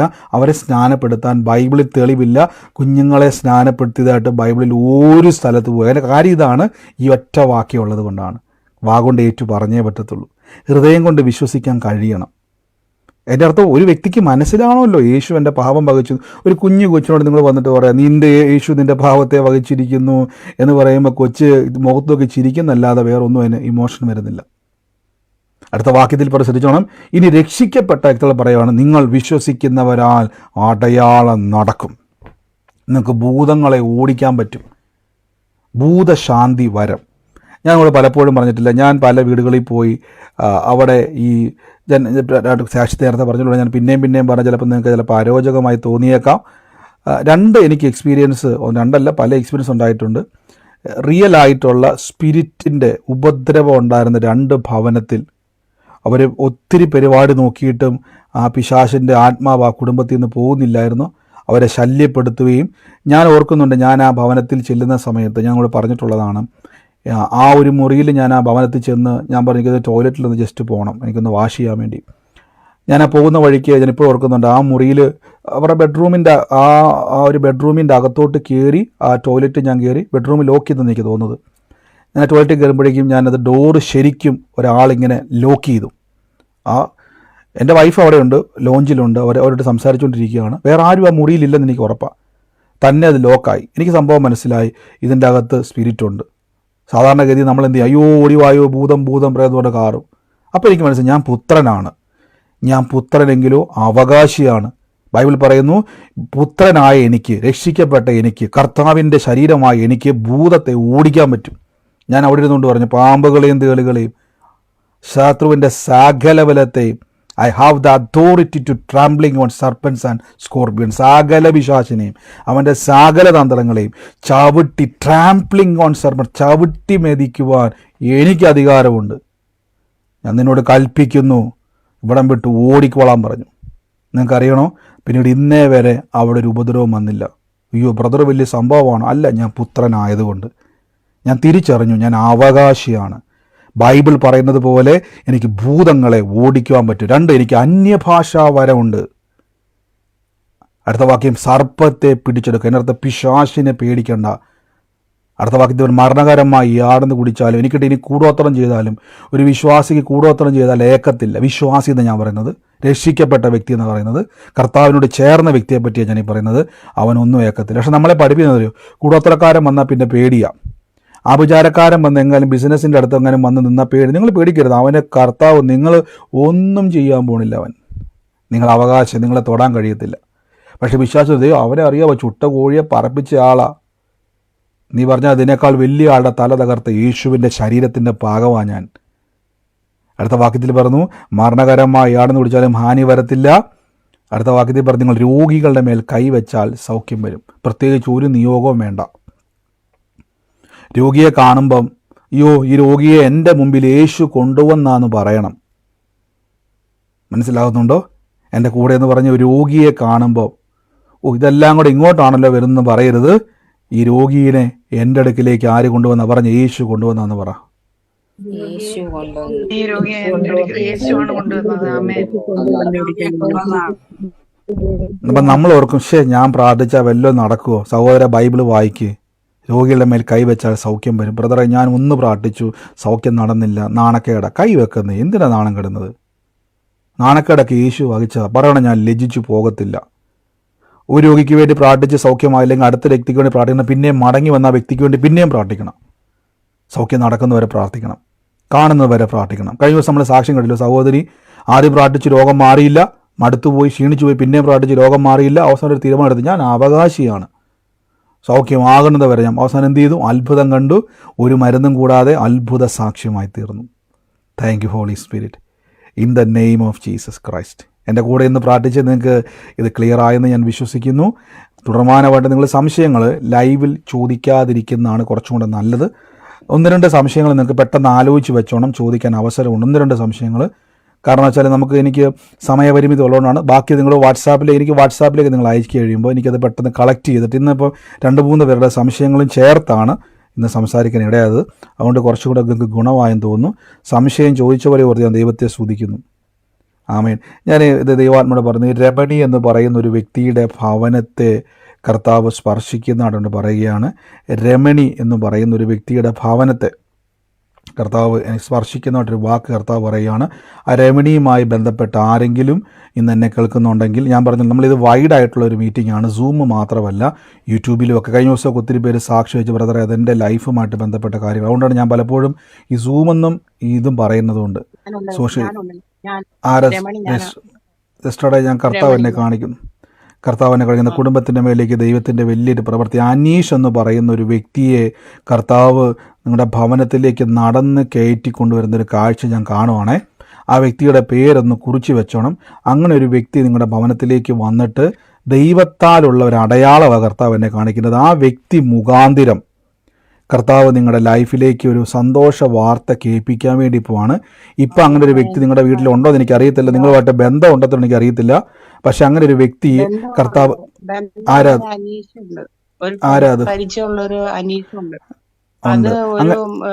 പറയട്ടെ സിസ്റ്റർ, ഞാൻ പറഞ്ഞോട്ടെ ശ്രദ്ധിച്ചോ. ഞാൻ പറഞ്ഞില്ലേ, എനിക്ക് നിങ്ങൾ പറഞ്ഞു എനിക്ക് നിങ്ങളുമായിട്ട് പലരുമായിട്ട് വ്യക്തിപരമായിട്ടൊരു ബന്ധമില്ല. പക്ഷേ കർത്താവിനെ കാണിക്കുന്നത് ഞാൻ പറയുവാണ്. ദൈവം എന്ത് കാണിക്കുന്നത് ഞാൻ പറയുകയാണ്. കർത്താവിനെ കാണിച്ച അനീഷ് എന്ന് പറഞ്ഞൊരു വ്യക്തി നിങ്ങളുടെ ഭവനത്തിലേക്ക് കയറി വന്നത് ഒരു അടയാളമായിട്ട്, അത് യാദൃശ്യമല്ല. ആ മനുഷ്യൻ വന്ന ദിവസം മുതൽ ദൈവം ഒരു അടയാളം കാണിക്കുകയാണ്. അന്ന് മുതൽ എന്ന് നോട്ട് ചെയ്ത് വെച്ചോണം, പേപ്പറും പേനൊക്കെ എടുത്ത് വെച്ചോളും, കാത്തിരുന്നോണം. ആ വ്യക്തിയെ വിളിക്കരുത്, ക്ഷണിക്കരുത്. ആ വ്യക്തി സ്വയമായിട്ട് നിങ്ങളുടെ ഭവനത്തിലേക്ക് വരേണ്ട ഒരു ആവശ്യം ഉണ്ടാവും. അയാൾ വരുന്ന നിമിഷം എഴുതി വെച്ചോണം. അന്ന് മുതൽ നിങ്ങളുടെ ലൈഫിലേക്ക് കർത്താവിൻ്റെ ഒരു വാഗ്ദത്തത്തിൻ്റെ വഴി തുറക്കാനുള്ളൊരു സൈൻ, ഒരു അടയാളമാണ് ആ വ്യക്തി. ആ വ്യക്തിയല്ല അനുഗ്രഹം, ആ വ്യക്തി ഒന്നും തരാൻ വേണ്ടി വരുന്നതല്ല. ആ വ്യക്തി വരുന്നത് ഒരു സൈനാണ്. യേശുക്രിസ്തുവിനെ കാണാൻ വേണ്ടി നക്ഷത്രം ഒരു അടയാളം കാണിച്ചില്ലേ? നക്ഷത്രം ഒരിക്കലും അനുഗ്രഹമല്ല, ഒരു സൈനാണ്. അതേപോലെ ആ വ്യക്തി വരുന്നൊരു അടയാളമെന്ന് കർത്താവ് പറയുന്നു. ഏറ്റെടുത്തോണം. കർത്താവ് ഞങ്ങൾ യേശുവിൻ്റെ നാമത്തിൽ ബ്ലസ് ചെയ്ത് പ്രാർത്ഥിക്കുന്നപ്പോൾ ഇൻ തന്നെയും എല്ലാവരും പ്രാർത്ഥിച്ചു. എൻ്റെ കൂടെ ഈ സമയത്ത് ആരും ഇന്ന് നിങ്ങൾ വെറുതെ ഇരിക്കാതെ എല്ലാവരും പ്രാർത്ഥിച്ചു. നമ്മൾ ഇന്ന് ചുമ്മാ വചനം കേൾക്കുമല്ല, ഇത് അനുഭവിച്ചുകൊണ്ടിരിക്കുക. രോഗസൗഖ്യങ്ങളൊക്കെ എന്തോരം രോഗസൗഖ്യങ്ങൾ ഞാൻ കഴിഞ്ഞ ദിവസമൊക്കെ ഓരോരുത്തർ പറയുന്നവരോട് ഇഷ്ടം പോലെ നമുക്ക് മിസ്സായിപ്പോട്ടെ, സാക്ഷ്യം പറയാൻ പറ്റാത്ത ഒത്തിരി മുഴകൾ, അപ്രതീക്ഷിതമായ സാക്ഷ്യങ്ങൾ, രോഗക്കിടക്കയിൽ നിന്ന് സൗഖ്യമായ സാക്ഷ്യം. ഞാൻ എല്ലാവരോടും ഞാൻ പറഞ്ഞു, നിങ്ങൾക്ക് നേരിട്ട് വന്ന് പറയാൻ അവസരമുണ്ട്. നിങ്ങൾക്ക് സൂമിൽ പറയാൻ പറ്റിയില്ലെങ്കിലും ഫെബ്രുവരിയിൽ നടക്കുന്ന നമ്മുടെ പ്രാർത്ഥനകളിൽ നിങ്ങൾക്ക് നേരിട്ട് വരാം. നിങ്ങൾക്ക് അവിടെ നേരിട്ട് വന്ന് സാക്ഷ്യം പറയാനുള്ള അവസരങ്ങളുണ്ട്. സാക്ഷ്യം പറയാതിരിക്കരുത്. യേശു നമ്മളെ തൊട്ടത് ഒരു ലജ്ജയും പാടില്ല. യേശു ചെയ്ത അത്ഭുതത്തെ ഞാൻ പറഞ്ഞില്ല, എനിക്ക് ഇന്ന് ദൈവം എന്നെ ആക്കി വെച്ച ഈ രാജ്യത്തുനിന്ന് ഞാനിവിടുന്ന് ഫ്ലൈറ്റ് ടിക്കറ്റും മുടക്കി എനിക്ക് സത്യം പറഞ്ഞാൽ കൊച്ചി വരേണ്ട ഒരാവശ്യം, അല്ലെങ്കിൽ കേരളത്തിൽ വരേണ്ട ആവശ്യം ഇപ്പം ഇല്ല. സുഖമെന്ന് പറഞ്ഞാൽ ഈ സൂമിലിരുന്ന് ഇങ്ങനെ പറയുന്നത് കുറച്ചും കൂടെ നല്ലത്. അതാകുമ്പം നന്നായിട്ടിരുന്ന് എന്ത് ചെയ്യാം, നിങ്ങളുടെ സുഖമായിട്ട് കസേരയിലിരുന്ന് ഒരു യാത്രയില്ല, 8-10 മണിക്കൂർ യാത്ര ചെയ്യേണ്ട ആവശ്യം പോലുമില്ല. കർത്താവിൻ്റെ കൃപയാണ് ഞാനവിടെ വരുന്നത്. ദൈവം എന്നെ ആക്കി വെച്ച്, ഞാൻ എപ്പോഴും ഈ പറയുന്നത് നിങ്ങൾ ഓർക്കരുത്, ദൈവം എന്നെ ഈ രാജ്യത്ത് ഇപ്പോൾ ആക്കി വെച്ചിരിക്കുന്ന നിങ്ങളെല്ലാം ദൈവം അയക്കും, രാജ്യങ്ങളിലയക്കും. അവിടെ എല്ലാം പോയി സുവിശേഷം പറയണം. കർത്താവ് അനുവദിച്ചാൽ ഞാൻ 5-6 ദിവസത്തേക്ക് കാണത്തുള്ളൂ അവിടെ. എനിക്ക് സത്യം പറഞ്ഞാൽ വരേണ്ട ആവശ്യമുണ്ടോ? നിങ്ങൾ പറ, നാട്ടിൽ ഈ സമയത്ത് വരേണ്ട ആവശ്യമുണ്ടോ? ഏറ്റവും നല്ല സുഖം എന്ന് പറഞ്ഞ സൂമി വന്നാൽ പോരെ. പക്ഷേ ദൈവാത്മാവ് പറഞ്ഞു ആ ദേശത്ത് ചെല്ലണം, ആ പട്ടണത്തിന് വേണ്ടി ഒരുമിച്ച് പ്രാർത്ഥിക്കുവാൻ ദൈവം പറഞ്ഞുകൊണ്ട് ഞാൻ ഒരു കാര്യം എനിക്കറിയാം, കർത്താവ് പറഞ്ഞത് അനുസരിച്ചാൽ അതിൻ്റെ മുഴുവൻ ബെനിഫിറ്റുകളും എനിക്കുണ്ടാകും. ആമേൻ. അതുകൊണ്ട് കർത്താവിൻ്റെ വചനം കേൾക്കുകയും ദൈവത്തിൻ്റെ വാഗ്ദത്തങ്ങൾ കേൾക്കുകയും ചെയ്യുമ്പോൾ അതൊക്കെയും നമ്മുടെ ജീവിതത്തിലെ ഒരു അനുഗ്രഹമാണ്. യേശുവേ നന്ദി കർത്താവേ. ഞാനൊരു പോളിൻ എന്ന് പറയുന്ന ഒരു വ്യക്തിയുടെ ഭവനത്തെ കർത്താവ് തൊടുന്നായിട്ട് പറയണം. പോളെന്നല്ല, പോളിൻ എന്ന് വിളിക്കുന്ന ഒരു വ്യക്തിയുടെ ഭവനത്തെ കർത്താവ് തൊടുന്നു. പോളിൻ, അങ്ങനെ ഒരു വിളിപ്പേരാണ് ഞാൻ കേൾക്കുന്നത്. പോളെന്നല്ല, പോളിൻ എന്നൊരു വിളിപ്പേര് ഞാൻ കേൾക്കുകയാണ്. യേശുവിൻ്റെ നാമത്തിൽ ഇന്ന് അങ്ങനെ ഒരു വിളിപ്പേരുള്ള ഒരു വ്യക്തിയുടെ ഭവനത്തെ കർത്താവ് ഇന്ന് തൊടുന്നാട്ടിനോട് പറയുന്നു. പോളിൻ എന്നാണ് പറയുന്നത്. ഞാൻ കാണുന്ന ഒത്തിരി സാമ്പത്തിക തകർച്ചയിലൂടെ വലിയ കുരുക്കിലകപ്പെട്ടൊരു കുടുംബമാണ്. ഭയങ്കര സാമ്പത്തിക കുരുക്കിലൂടെ കടന്നുപോയി വലിയ നഷ്ടങ്ങൾ ആ കുടുംബത്തിലുണ്ടായ ഒരു ഭവനമാണ് ഞാൻ കാണുന്നത്. ഈ പോളിൻ എന്ന് പറയുന്ന വ്യക്തി, ഈ വ്യക്തിയുടെ ഭവനത്തെ കർത്താവ് തൊടുകയാണ്. ഈ ദിവസങ്ങളിൽ കുരുക്കുകളെ കർത്താവ് ഇന്ന് ബ്രേക്ക് ചെയ്തിട്ട് അവരുടെ ജീവിതത്തിലേക്ക് ദൈവത്തിൻ്റെ നന്മകളെ സ്വർഗത്തിലെ ദൈവം തുറക്കാൻ വേണ്ടി പോകാന്നോട് പറയുന്നു. ഈ ദിവസങ്ങളിൽ ഏറ്റെടുത്ത് യേശുവിൻ്റെ നാമത്തിൽ ഇന്ന് ബ്ലസ് ചെയ്യുന്നപ്പാ കർത്താവെ ഞങ്ങൾ അനുഗ്രഹിച്ചു പ്രാർത്ഥിക്കുന്ന പോളിൻ്റെ, ഞാൻ പറയുന്ന വാക്ക് പോളല്ല, പോളിൻ എന്ന് പറയുന്നതാണ്. ഇന്ന് സൂമിലായിക്കോട്ടെ ലൈവിലായിക്കോട്ടെ സാമ്പത്തിക ഞെരുക്കങ്ങൾ നിമിത്തം ഞാൻ കാണുന്ന കാഴ്ച എന്ന് പറഞ്ഞാൽ ചില ആളുകൾ എന്തു പറഞ്ഞാലും വിശ്വസിക്കുന്ന ഒരു സ്വഭാവക്കാരൻ ഈ വ്യക്തിയാണിത്.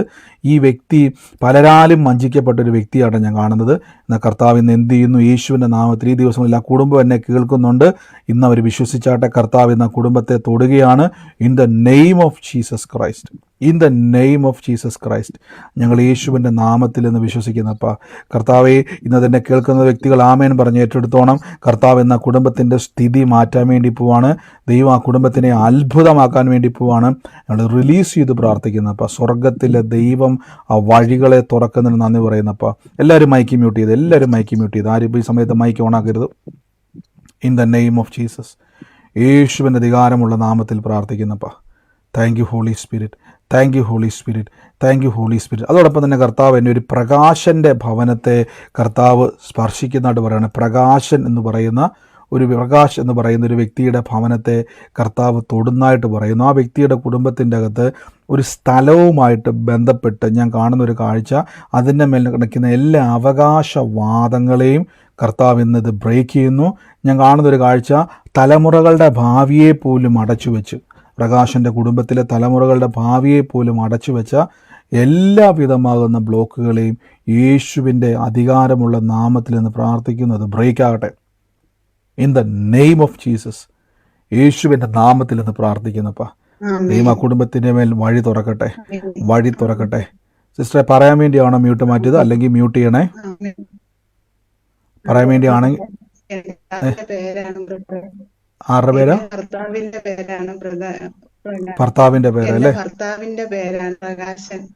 എന്നോട് ഇത് പറഞ്ഞിട്ടുണ്ടായിരുന്നോ? ഇല്ല, ഒന്നും പറഞ്ഞിട്ടില്ല. ഏറ്റെടുത്തോട്ടെ. ഇന്ന് ആ കുടുംബത്തിന് വല്ല ഏറ്റെടുത്ത് ഇന്ന് ആ ഭവനത്തിൻ്റെ വിടുതല യേശുവിൻ്റെ നാമത്തിൽ. ഇതൊക്കെ ഞാനിത് പറഞ്ഞുകൊണ്ടിരിക്കുമ്പം രക്ഷിക്കപ്പെട്ട നിങ്ങളുടെ മേലേക്കും നിങ്ങൾ ഈ ദിവസങ്ങളിൽ നിങ്ങളെ പറഞ്ഞില്ലേ, നിങ്ങൾക്ക് എത്ര പേർക്ക് ആളുണ്ട് കർത്താവെ ഈ പ്രവചിക്കുവാനും കർത്താവായ യേശുവിൻ്റെ നാമത്തിൽ രോഗികളെ ഇതേപോലെ സൗഖ്യമാക്കുവാനും നിങ്ങളിലൂടെ കൃപാവര ശുശ്രൂഷ, യേശു അതൊക്കെ ആഗ്രഹിക്കുന്നു. അല്ലാതെ നിങ്ങൾ രക്ഷിക്കപ്പെട്ടിട്ട് ഏതെങ്കിലും ഒരു മൂലയ്ക്ക് കൈയടിച്ച് ഒതുങ്ങിക്കൂടാൻ വേണ്ടിയല്ല. ഇങ്ങനെ ആഗ്രഹിക്കുന്നുവെങ്കിൽ ഈ ദിവസങ്ങളിൽ നമ്മുടെ നടക്കാൻ പോകുന്ന എല്ലാ കൂട്ടായ്മകളിലും ഞാൻ നിങ്ങളോട് പറഞ്ഞു, നിങ്ങൾ എന്നെ കാണാൻ വേണ്ടി വരരുത്. ഇതേപോലെ വലിയൊരു പകർച്ച നിങ്ങൾ അതിനകത്ത് പുറത്തിറങ്ങുമ്പോൾ എത്ര പേർക്ക് ആഗ്രഹമുണ്ട്? കർത്താവ് എനിക്കും ആഗ്രഹമുണ്ട്.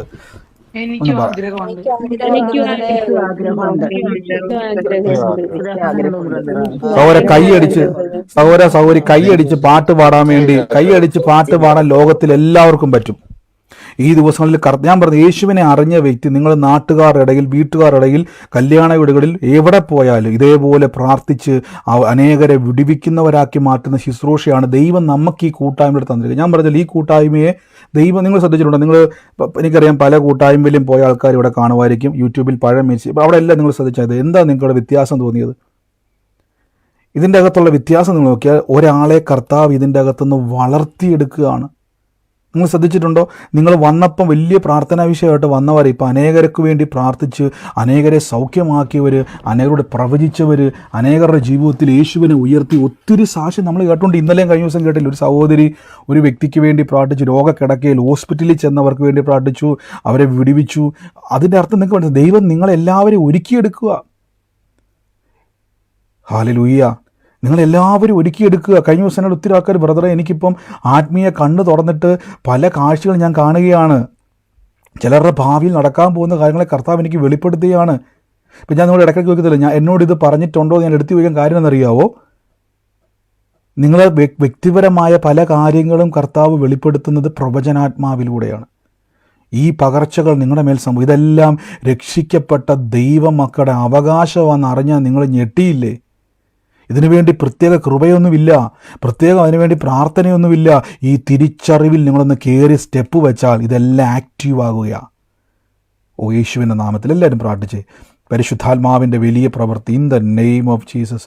ഈ 2018 ഞാൻ കാണുന്നത് വെച്ചാൽ 2018 ജനിച്ച ഒരു കുഞ്ഞുള്ള ഒരു ഭവനത്തെ കർത്താവ് എന്നെ കാണിക്കുക. 2018 ജനിച്ച ഒരു കുഞ്ഞുള്ള ഭവനത്തെ കർത്താവ് എന്നെ കാണിക്കുകയാണ്. ഞാൻ കാണുന്നൊരു കാഴ്ച എന്ന് പറഞ്ഞാൽ, കുഞ്ഞിൻ്റെ ശരീരത്തിൽ ചില സ്വർണ്ണങ്ങളുണ്ടായിരുന്നു, പക്ഷേ പലതും അത് നഷ്ടപ്പെട്ടു പോയി. അത് പലതും പല പ്രതിസന്ധിയിൽ അതൊക്കെയും അത് മാറേണ്ട ചില അവസ്ഥകൾ വന്നു. 2018 ജനിച്ച ഒരു കുഞ്ഞുള്ളൊരു ഭവനമാണ് ഞാൻ കാണുന്നത്. അതേപോലെ ചില ഞെരുക്കത്തിൻ്റെ അവസ്ഥയിലൂടെ കടന്നു പോകുന്ന ഒരു കുടുംബമാണ് ഞാൻ കേൾക്കുന്നത്. യേശുവിൻ്റെ നാമത്തിൽ ഇന്ന് കർത്താവ് എന്നോട് പറയുന്നു, ആ കുടുംബത്തിൻ്റെ മേലേക്ക് കർത്താവിൻ്റെ സമൃദ്ധിയുടെ വഴികളെ തുറന്നുകൊണ്ടിരിക്കുക. ഈ ദിവസങ്ങളിൽ ആ കുടുംബത്തിലുള്ള ചില വ്യക്തികൾ ഭാരത്തോടെ ഇരിക്കുകയാണ്. ആ കുഞ്ഞിനെ ഓർത്ത് വല്ലാതെ ഭാരപ്പെടുകയാണ്. ആ കുഞ്ഞിനെ ഓർത്ത്, അതിൻ്റെ ചില ഭാവിയെ ഓർത്ത് പോലും ഭാരപ്പെട്ടുകൊണ്ടിരിക്കുകയാണ്. യേശുവിൻ്റെ നാമത്തിൽ പരിശുദ്ധാത്മാവിനെ തുറക്കുകയാണ്. 2018 ജനിച്ച ഒരു കുഞ്ഞാണ്. യേശുവിൻ്റെ നാമത്തിൽ അതിൻ്റെ ഭാവിയെ ഓർത്ത് ഭാരപ്പെടുന്ന ഒരു മാതാവും അതിൻ്റെ കൂടെ തന്നെ ആ മാതാവിൻ്റെ അമ്മയുടെ അമ്മയെയും ഞാൻ കർത്താവിനെ കാണിക്കും. ഇത് രണ്ടുപേരും വല്ലാതെ ഭാരപ്പെടുകയാണ് ആ കുഞ്ഞിനെ ഓർത്ത്. യേശുവിൻ്റെ നാമത്തിൽ ഇന്ന് റിലീസ് ചെയ്ത് പ്രാർത്ഥിക്കുന്നപ്പോൾ അതോടൊപ്പം തന്നെ കർത്താവ് എന്നെ ഒരു ഏബൽ എന്ന് പറയുന്ന ഒരു മകനെ കർത്താവ് എന്നെ കാണിക്കുകയാണ്. യേശുവിൻ്റെ നാമത്തിൽ ഇന്ന് പ്രാർത്ഥിക്കുന്ന ഏബലിൻ്റെ മേലേക്ക് ഒരു സ്പർശനമുണ്ടായിട്ട് ഏബലിൻ്റെ കുടുംബത്തിൻ്റെ മേലേക്ക് കർത്താവിൻ്റെ ഒരു ശക്തി വ്യാപരിക്കുന്ന ഒരു കാഴ്ച ഞാൻ കാണുകയാണ്. ഞാൻ കാണുന്ന ആ ഏബലിൻ്റെ കുടുംബത്തിൻ്റെ മേലേക്ക്, ആ ഏബൽ എന്ന് പറയുന്ന ഒരു കുഞ്ഞിനെ കാണിക്കുന്നത് തന്നെ അതിലൊരു അടയാളമായിട്ട് കർത്താവിനോട് പറയുന്നു. ആ കുടുംബത്തിൻ്റെ അകത്ത് ഈ ദിവസങ്ങളിൽ അങ്ങോട്ടും ഇങ്ങോട്ടും ചില വാക്ക് തർക്കങ്ങൾ പലപ്പോഴും ഉണ്ടാകും. ആ വാക്ക് തർക്കങ്ങൾ ഒരു സാധാരണ പോലെ ഒരു വാക്ക് തർക്കമല്ല, അത് കുടുംബത്തിൻ്റെ അകത്ത് നമ്മൾ പോലും അറിയാതെ പറയും, ഇതെന്തോ ഒരു പൈശാചികമാണെന്ന് പോലും പലരും അങ്ങോട്ടും ഇങ്ങോട്ടും പറയുന്ന രീതിയിലുള്ള ചില വിഷയങ്ങൾ നടക്കുന്ന കുടുംബമാണ്. ഇപ്പോൾ യേശുവിൻ്റെ നാമത്തിൽ ഇന്ന് ബ്ലസ് ചെയ്യുന്നു. ഇന്ന് സൂമിലായിക്കോട്ടെ ലൈവിലായിക്കോട്ടെ യേശുവിൻ്റെ നാമത്തിൽ അത് റിലീസ് ചെയ്യുന്നു. ആ വ്യക്തി ഏറ്റെടുത്തോണം. ആ കുടുംബത്തിൻ്റെ മേൽ ദൈവത്തിൻ്റെ പ്രവൃത്തി ഇന്ന് തുറക്കുകയാണ്. In the name of Jesus ഏറ്റെടുത്തു. ഇന്ന് പറയാൻ വേണ്ടിയാണെങ്കിൽ ഏബലിന്റെ ആരാ? എന്റെ മകളുടെ മകനാണ് ഏബല്. ഏറ്റെടുത്ത് വെച്ചിട്ട് ആ കുടുംബത്തിൽ കർത്താവിനെ സ്പർശിക്കുകയാണ്. ദൈവത്തിൻ്റെ വലിയ പ്രവൃത്തി ഇന്ന് അവിടെ തൊടുകയാണ്. എല്ലാവരും പ്രാർത്ഥിച്ച് യേശുവിൻ്റെ അധികാരമുള്ള നാമത്തിൽ, യേശുവിൻ്റെ അധികാരമുള്ള നാമത്തിൽ ഞാൻ ഇന്ന് പ്രാർത്ഥിക്കുന്നപ്പോൾ in the name of Jesus Christ, in the name of Jesus Christ. ഞാനൊരു കർത്താവ് എന്നെ ഒരു ഭവനം ദൈവാത്മാവ് എന്നെ കാണിക്കണം. ഭവനം എന്ന് പറഞ്ഞാൽ വഴിയുടെ അവിടുന്ന് വഴിയോട് ചേർന്ന് തന്നെ, അതായത് റോഡിനോട് ടാറിട്ട റോഡിനോട് ചേർന്നിരിക്കുന്നൊരു വീടാണ്. ആ വീടിൻ്റെ മുമ്പിൽ തന്നെ വലിയൊരു മാവ് നിൽക്കുന്നൊരു വീട്, അതായത് റോഡിനോട് ചേർന്ന് തന്നെ നിൽക്കുന്നതാണ് ഈ വീട്. ഞാനിപ്പോൾ കാണുന്നൊരു കാഴ്ച എന്ന് പറഞ്ഞു കഴിഞ്ഞാൽ, ഈ റോഡിൻ്റെ എൻ്റെ ഞാൻ അവിടെ നിന്ന് കഴിഞ്ഞാൽ വലതുവശത്തായിട്ട് ഞാൻ ഈ വീട്, അതായത് ഈ കയറി ചെല്ലുമ്പോൾ ഗേറ്റ് തുറന്നിട്ട് ലെഫ്റ്റ് സൈഡിലായിട്ടാണ് ഞാൻ ഈ വലിയ മാവ് കാണുന്നത്. ഈ മാവുള്ള ഒരു ഭവനമാണ് ഞാൻ കാണുന്നത്. എന്നാൽ ആ കുടുംബത്തിൻ്റെ അകത്ത് ഞാൻ കാണുന്നൊരു കാഴ്ച എന്ന് പറഞ്ഞാൽ ഭയങ്കര ഒരു നിരാശ തളം കിടക്കുന്ന ഒരു ഭവനമാണ്. ഒരു കാലത്ത് വലിയ സന്തോഷമുണ്ടായിരുന്ന കുടുംബമായിരുന്നു. പക്ഷേ ഈ ദിവസങ്ങളിൽ ആ സന്തോഷമെല്ലാം നഷ്ടപ്പെട്ട് ആ കുടുംബത്തിൽ വല്ലാത്തൊരു അന്തരീക്ഷമാണ്. യേശുവിൻ്റെ നാമത്തിൽ പിശാചേ, നിൻ്റെ ഒരു കള്ളത്തരവും അവിടെ നടക്കത്തില്ല. ആ കുടുംബത്തിൻ്റെ മേലേക്ക് ദിവ്യ സമാധാനത്തെ ഞങ്ങളിപ്പോൾ തുറക്കുന്നു. ആ ഭവനവുമായിട്ട് ബന്ധപ്പെട്ട വ്യക്തി എന്നെ കേൾക്കുന്നുണ്ടെങ്കിൽ ഏത് സ്ഥലത്താണ് നിങ്ങൾ ഇരിക്കുന്നത് വെച്ചാൽ യേശുവിൻ്റെ നാമത്തിൽ ഒരു ആമേൻ പറഞ്ഞത് ഏറ്റെടുത്തോണം. കർത്താവ് ഇന്ന് ആ ഭവനത്തിൻ്റെ മേൽ വലിയ പ്രവൃത്തി തുറക്കുക. ആമേൻ പറഞ്ഞ് ഏറ്റെടുത്തു. കേട്ടില്ലേ സിസ്റ്ററെ? കേൾക്കാൻ പറ്റുന്നില്ല. നിങ്ങളുടെ ഭവനമാണോ?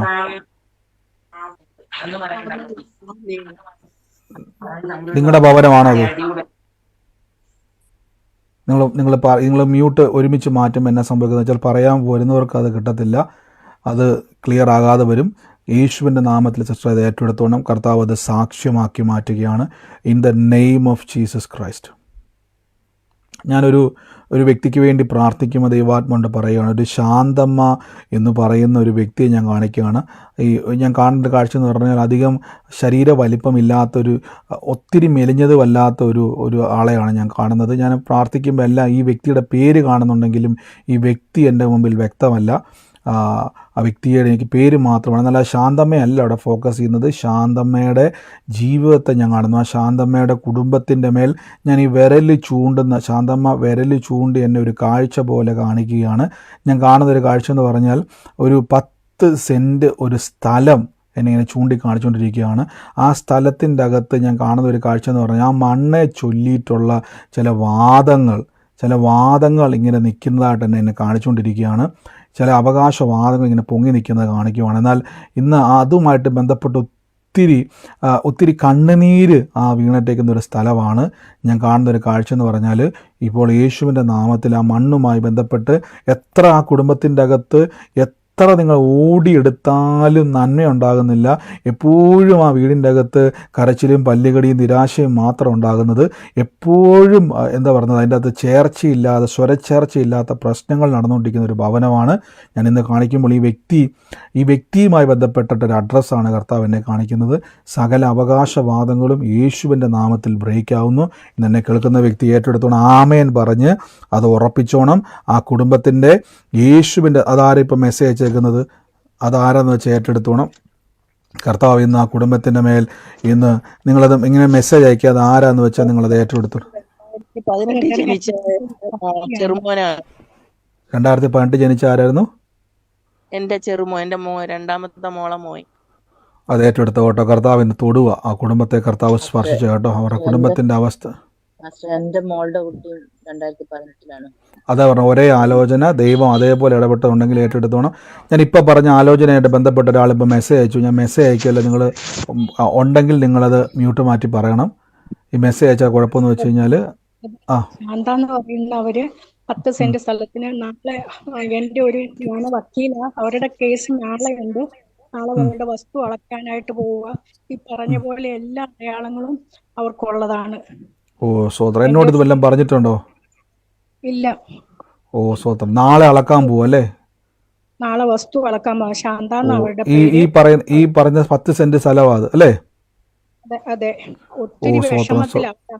അവർക്ക് കൊടുക്കാതിരിക്കുന്നതുകൊണ്ട് കേസ് കൊടുത്തതാ. ഓ സ്വോത്രം സ്വോത്രം. എത്ര പേര് ഇത് കേട്ട് ദൈവം എന്തെല്ലാം കാണുന്നുണ്ട് ആലോചിച്ച് നോക്കി. ഇതെവിടെ സ്ഥലം എവിടെയാ? ഈ പറഞ്ഞ സ്ഥലം എവിടെയാ? വൈക്കത്താ. ഓ സ്വോത്രം. യേശുവിന്റെ നാമത്തിൽ എന്നോട് ഈ കാര്യം വല്ലതും പറഞ്ഞിട്ടുണ്ടോ?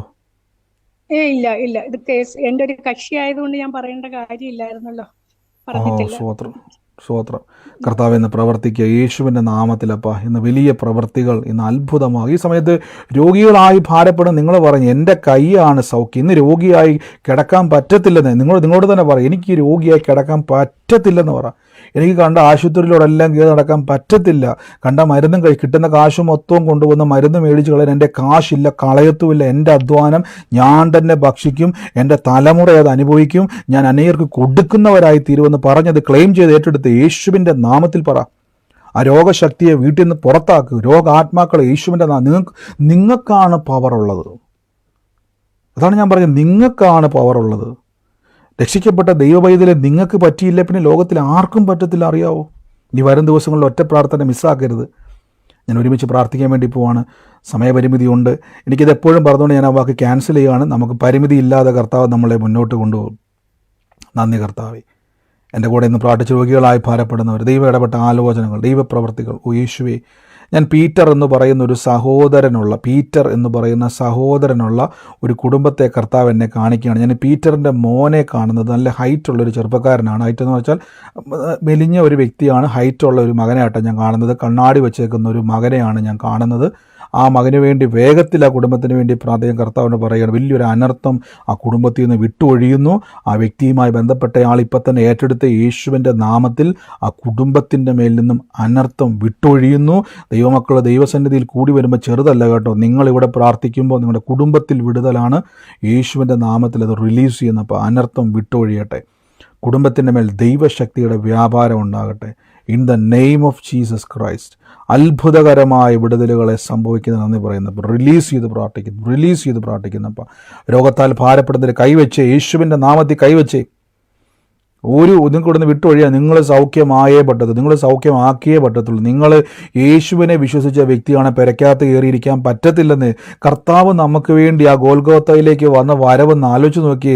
പരിഹാസങ്ങൾ, ഇതെല്ലാം എൻ്റെ യേശുവെ അങ്ങേക്ക് വേണ്ടി, എനിക്ക് ഒരു മടിയുമില്ല, ഞാൻ പോയി പ്രാർത്ഥിക്കും, ഞാൻ ലജ്ജ കൂടാതെ പറയും, ഞാൻ യേശുവിൻ്റെ മകളാന്ന് പറയും. ഒന്ന് തീരുമാനിച്ച് ഞാൻ യേശുവിൻ്റെ പൈതാന്ന് ഒരു ലജ്ജയില്ലാതെ പറയുന്നു. പറ ഒരു നാണക്കേടുമില്ല. പറ. എൻ്റെ കൂടെ പറഞ്ഞ് മ്യൂട്ട് മാറ്റിയിട്ട് ഒരു ലജ്ജയും ഇല്ലാതെ പറ, ഞാൻ യേശുവിൻ്റെ പൈതലാന്ന് പറയുന്നു. പറ.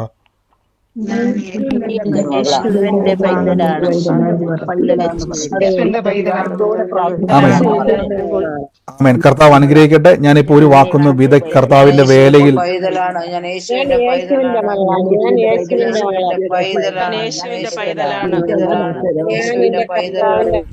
കർത്താവിൻ്റെ വേലയിൽ വിതച്ചവർക്ക് വേണ്ടി ഞാൻ അപ്പോൾ ഈ സുവിശേഷം വളരാൻ വേണ്ടിയാണ് നാം വിതയ്ക്കുന്നത്. ഇപ്പം മനസ്സിലായോ? ഈ സുവിശേഷം എത്തിക്കാനാണ് നിങ്ങൾ ഒന്നാകേണ്ടത്, സഭാവ്യത്യാസമില്ലാതെ. ഹാലലി. ഇപ്പം മനസ്സിലായി എന്തുകൊണ്ടാണ് നമ്മൾ എല്ലാ പട്ടണങ്ങളിലും പ്രാർത്ഥന വെക്കുന്നത്? ഈ പട്ടണം അറിയണം ഇങ്ങനൊരു യേശു ഉണ്ടെന്നും ഈ യേശുവിലൂടെയുള്ള പ്രവൃത്തികൾ അറിയണം. കഴിഞ്ഞ സഹോദരി പറഞ്ഞില്ല, ഹോസ്പിറ്റലിൽ പോയതാ. അവിടെ ചെന്നപ്പോഴേക്കും ഒരു സഹോദരി ഒരു കൊച്ചു വയറുവേദന കൊണ്ട് പൊളയുക.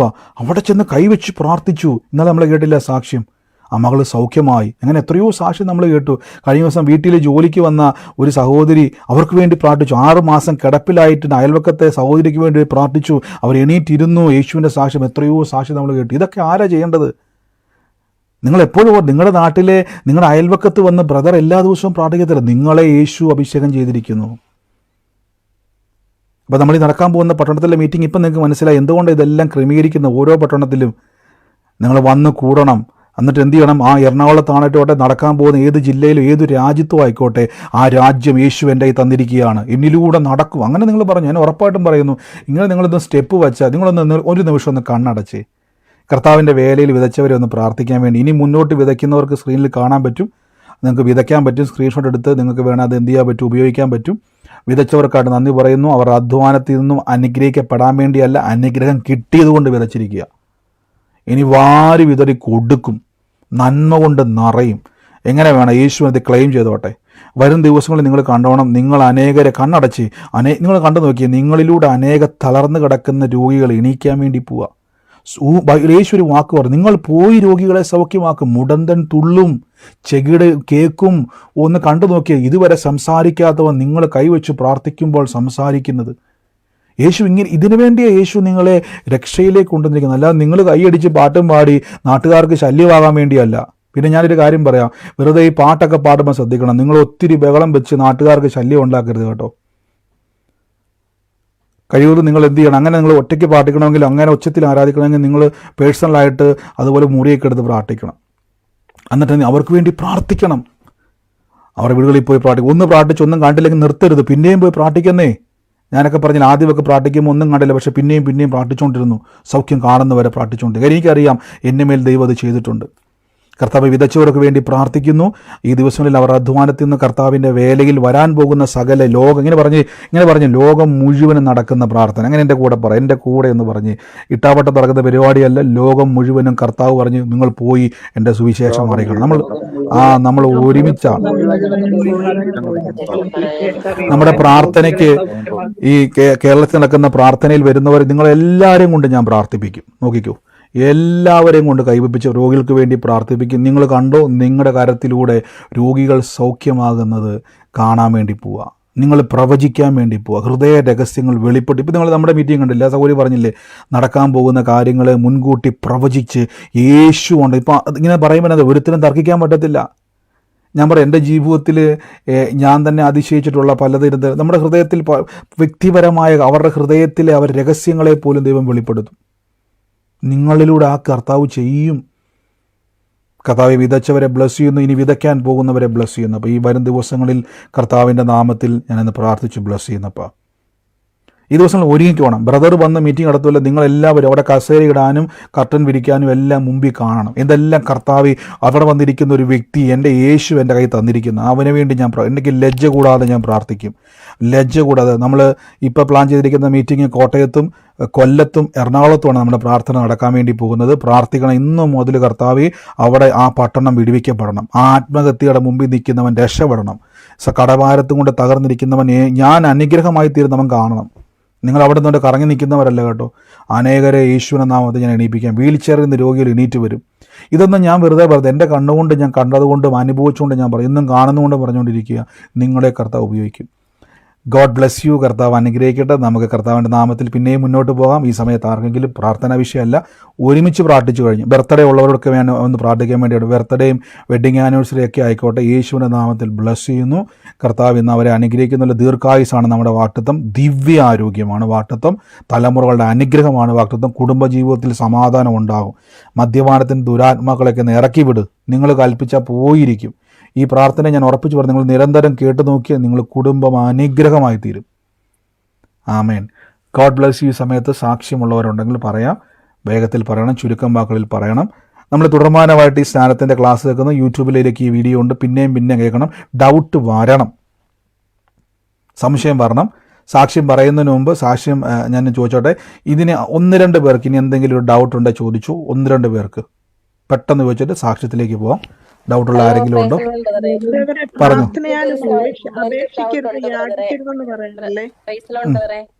പറഞ്ഞു. ഞാൻ ഡൗട്ട് ചോദിക്കുക. ബ്രദർ ഇപ്പൊ പറഞ്ഞായിരുന്നല്ലോ കുഞ്ഞുങ്ങളെ സ്ഥാനപ്പെടുത്തണ്ട എന്ന്. അപ്പൊ എന്റെ മക്കള് 2 സ്ഥാനപ്പെട്ടതാ ബ്രദറെ. അതിനെന്തെങ്കിലും കുഴപ്പമുണ്ടോ? എത്ര വയസ്സുള്ള സിസ്റ്ററെ? ഇപ്പൊ മോൾക്ക് 19 വയസ്സുണ്ട്, മോന് 15 വയസ്സുണ്ട് ബ്രദറെ. അവര് കുഞ്ഞുങ്ങളല്ല സിസ്റ്ററെ, അവർ കുഞ്ഞുങ്ങളല്ല. കുഞ്ഞുങ്ങളെന്ന് ഉദ്ദേശിക്കുന്നത് ഞാൻ ആദ്യം തന്നെ പറഞ്ഞല്ലോ, 2-3 വയസ്സുള്ള തിരിച്ചറിവില്ലാത്ത. ഇപ്പോൾ 19 വയസ്സുള്ള കൊച്ചിനോട് പറയുകയാണ്, അപ്പോൾ സിസ്റ്റർ പറയാതാണ്ട് അത് ഇന്നയാളുടെ ഭാര്യയാണെന്ന് പറഞ്ഞാൽ കുഞ്ഞുങ്ങൾക്ക് മനസ്സിലാവും. അതാ സിസ്റ്റർ ശ്രദ്ധിച്ചോളാം. സിസ്റ്ററുടെ ചോദ്യം നല്ലതാണ്. അപ്പോൾ 19, 18, 16 വയസ്സൊക്കെ പറയുമ്പോൾ തിരിച്ചറിവിൻ്റെ പ്രായം അല്ലേ? നമുക്കറിയാം ഇന്നയാളുടെ ഭാര്യ, ഇന്നയാളുടെ ഭർത്താവ് എന്നൊക്കെ പറയാം. നമുക്ക് ആ ഒരു അറിവുണ്ട്. ഞാൻ പെട്ടെന്ന് മനസ്സിലാക്കാൻ വേണ്ടിയാണ് പറഞ്ഞേക്കുന്നത്. 3 വയസ്സുള്ളൊരു കൊച്ചിനോട് പറയുകയാണ് ഇത് നിഖിൽ ബദറിൻ്റെ കുഞ്ഞാന്ന് പറഞ്ഞാൽ പെട്ടെന്ന് എന്ത് ചെയ്തില്ല, അതിന് മനസ്സിലാകത്തില്ല. തിരിച്ചറിവ് ഇതാണ്. കുഞ്ഞുങ്ങൾക്ക് നമുക്കൊരിക്കലും സ്നാനം ബൈബിളിലില്ല. അതുകൊണ്ടാണ് ഞാൻ പറഞ്ഞത്. കർത്താവ് അനുഗ്രഹിക്കട്ടെ. God bless U. അപ്പോൾ ഇനി എനിക്ക് ഒത്തിരി സംശയമുണ്ട്. എനിക്ക് തോന്നുന്നു നമ്മൾ വരും ദിവസങ്ങളിൽ നിങ്ങളുടെ ഫുള്ള് ഡൗട്ടുകൾ നാളെയോ നാളത്തേഞ്ഞോ ഒക്കെ നമുക്ക് ഡൗട്ടുകൾ തുടങ്ങി മുന്നോട്ട് പോകാനാണ് ആഗ്രഹിക്കുന്നത്. ഇപ്പോൾ സാക്ഷ്യത സമയമാണ്. ഇപ്പം മുതൽ നിങ്ങൾക്ക് സംശയങ്ങളെല്ലാം വാട്സാപ്പിലേക്ക് അയയ്ക്കുക. നമുക്കതെല്ലാം കളക്ട് ചെയ്യാം. കിട്ടുന്നതിനൊക്കെ നമുക്ക് മറുപടി പറയാം. കർത്താവ് അനുഗ്രഹിക്കട്ടെ. God bless you. ഈ സമയത്ത് സാക്ഷ്യമുള്ളവർ വേഗത്തിൽ സാക്ഷ്യങ്ങൾ പറഞ്ഞാട്ടെ. ഞാൻ തോമസ് വേർ വന്നിട്ടുണ്ടോ എന്ന് തുടക്കത്തിലില്ലായിരുന്നു, ലേറ്റായിട്ടോ എനിക്ക് തോന്നുന്നത്. തോമസ് വേറിനെ ഹോസ്റ്റ് ചെയ്തിട്ടുണ്ട്. മറ്റാരെങ്കിലും സാക്ഷ്യമുള്ളവരുണ്ടെങ്കിൽ പറഞ്ഞാട്ടെ.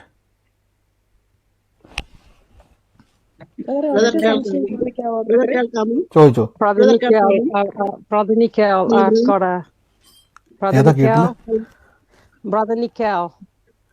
കേട്ടില്ല. പ്രാർത്ഥിക്കുമ്പോ യാചിക്കരുതെന്ന് പറഞ്ഞു. എനിക്ക് മനസ്സിലായില്ല സിസ്റ്ററെ, കേട്ടില്ല. ബ്രദറെ പ്രാർത്ഥിക്കുമ്പോ നമ്മള്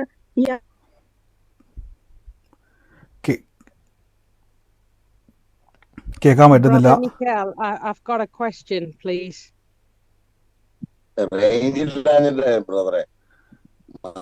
Brother Nikhil, I've got a question regarding baptism. Hello brother, കേൾക്കാമോ?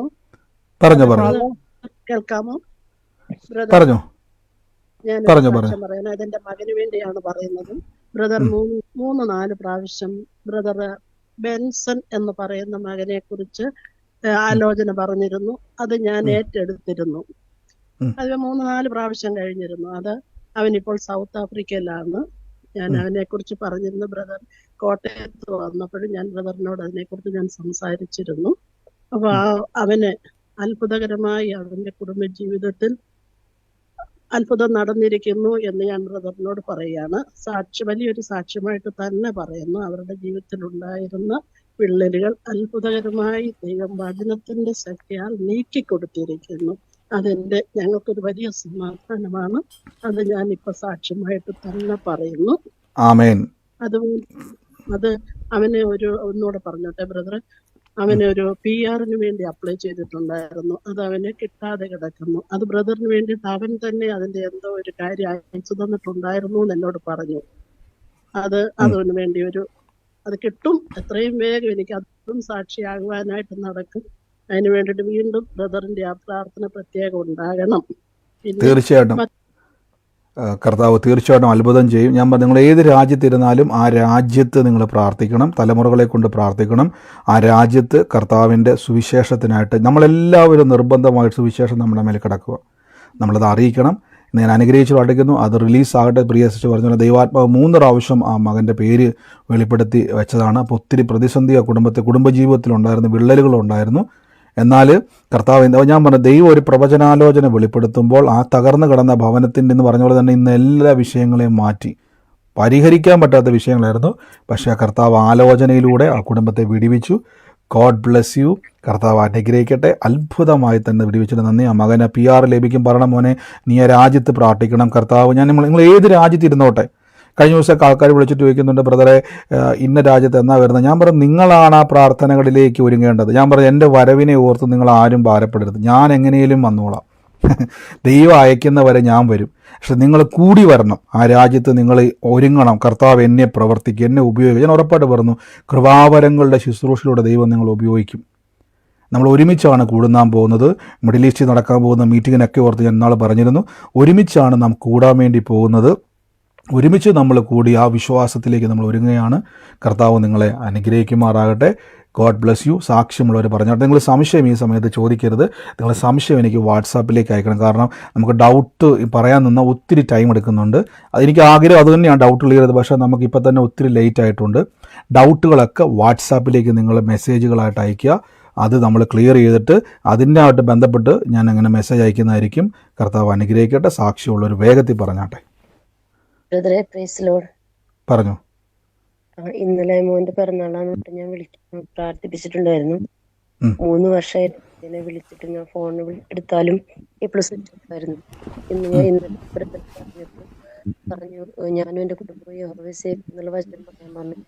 ഇതിൽ ഒരുപാട് നേരം കരല കൈവച്ച് പ്രാർത്ഥിച്ചു. കർത്താവ് ഞാൻ എനിക്ക് അവനോട് സംസാരിക്കുന്നു. അങ്ങനെ പറഞ്ഞു. വിശ്വാസത്തിന്റെ വാക്യങ്ങളൊക്കെ പറഞ്ഞു കിടന്നു.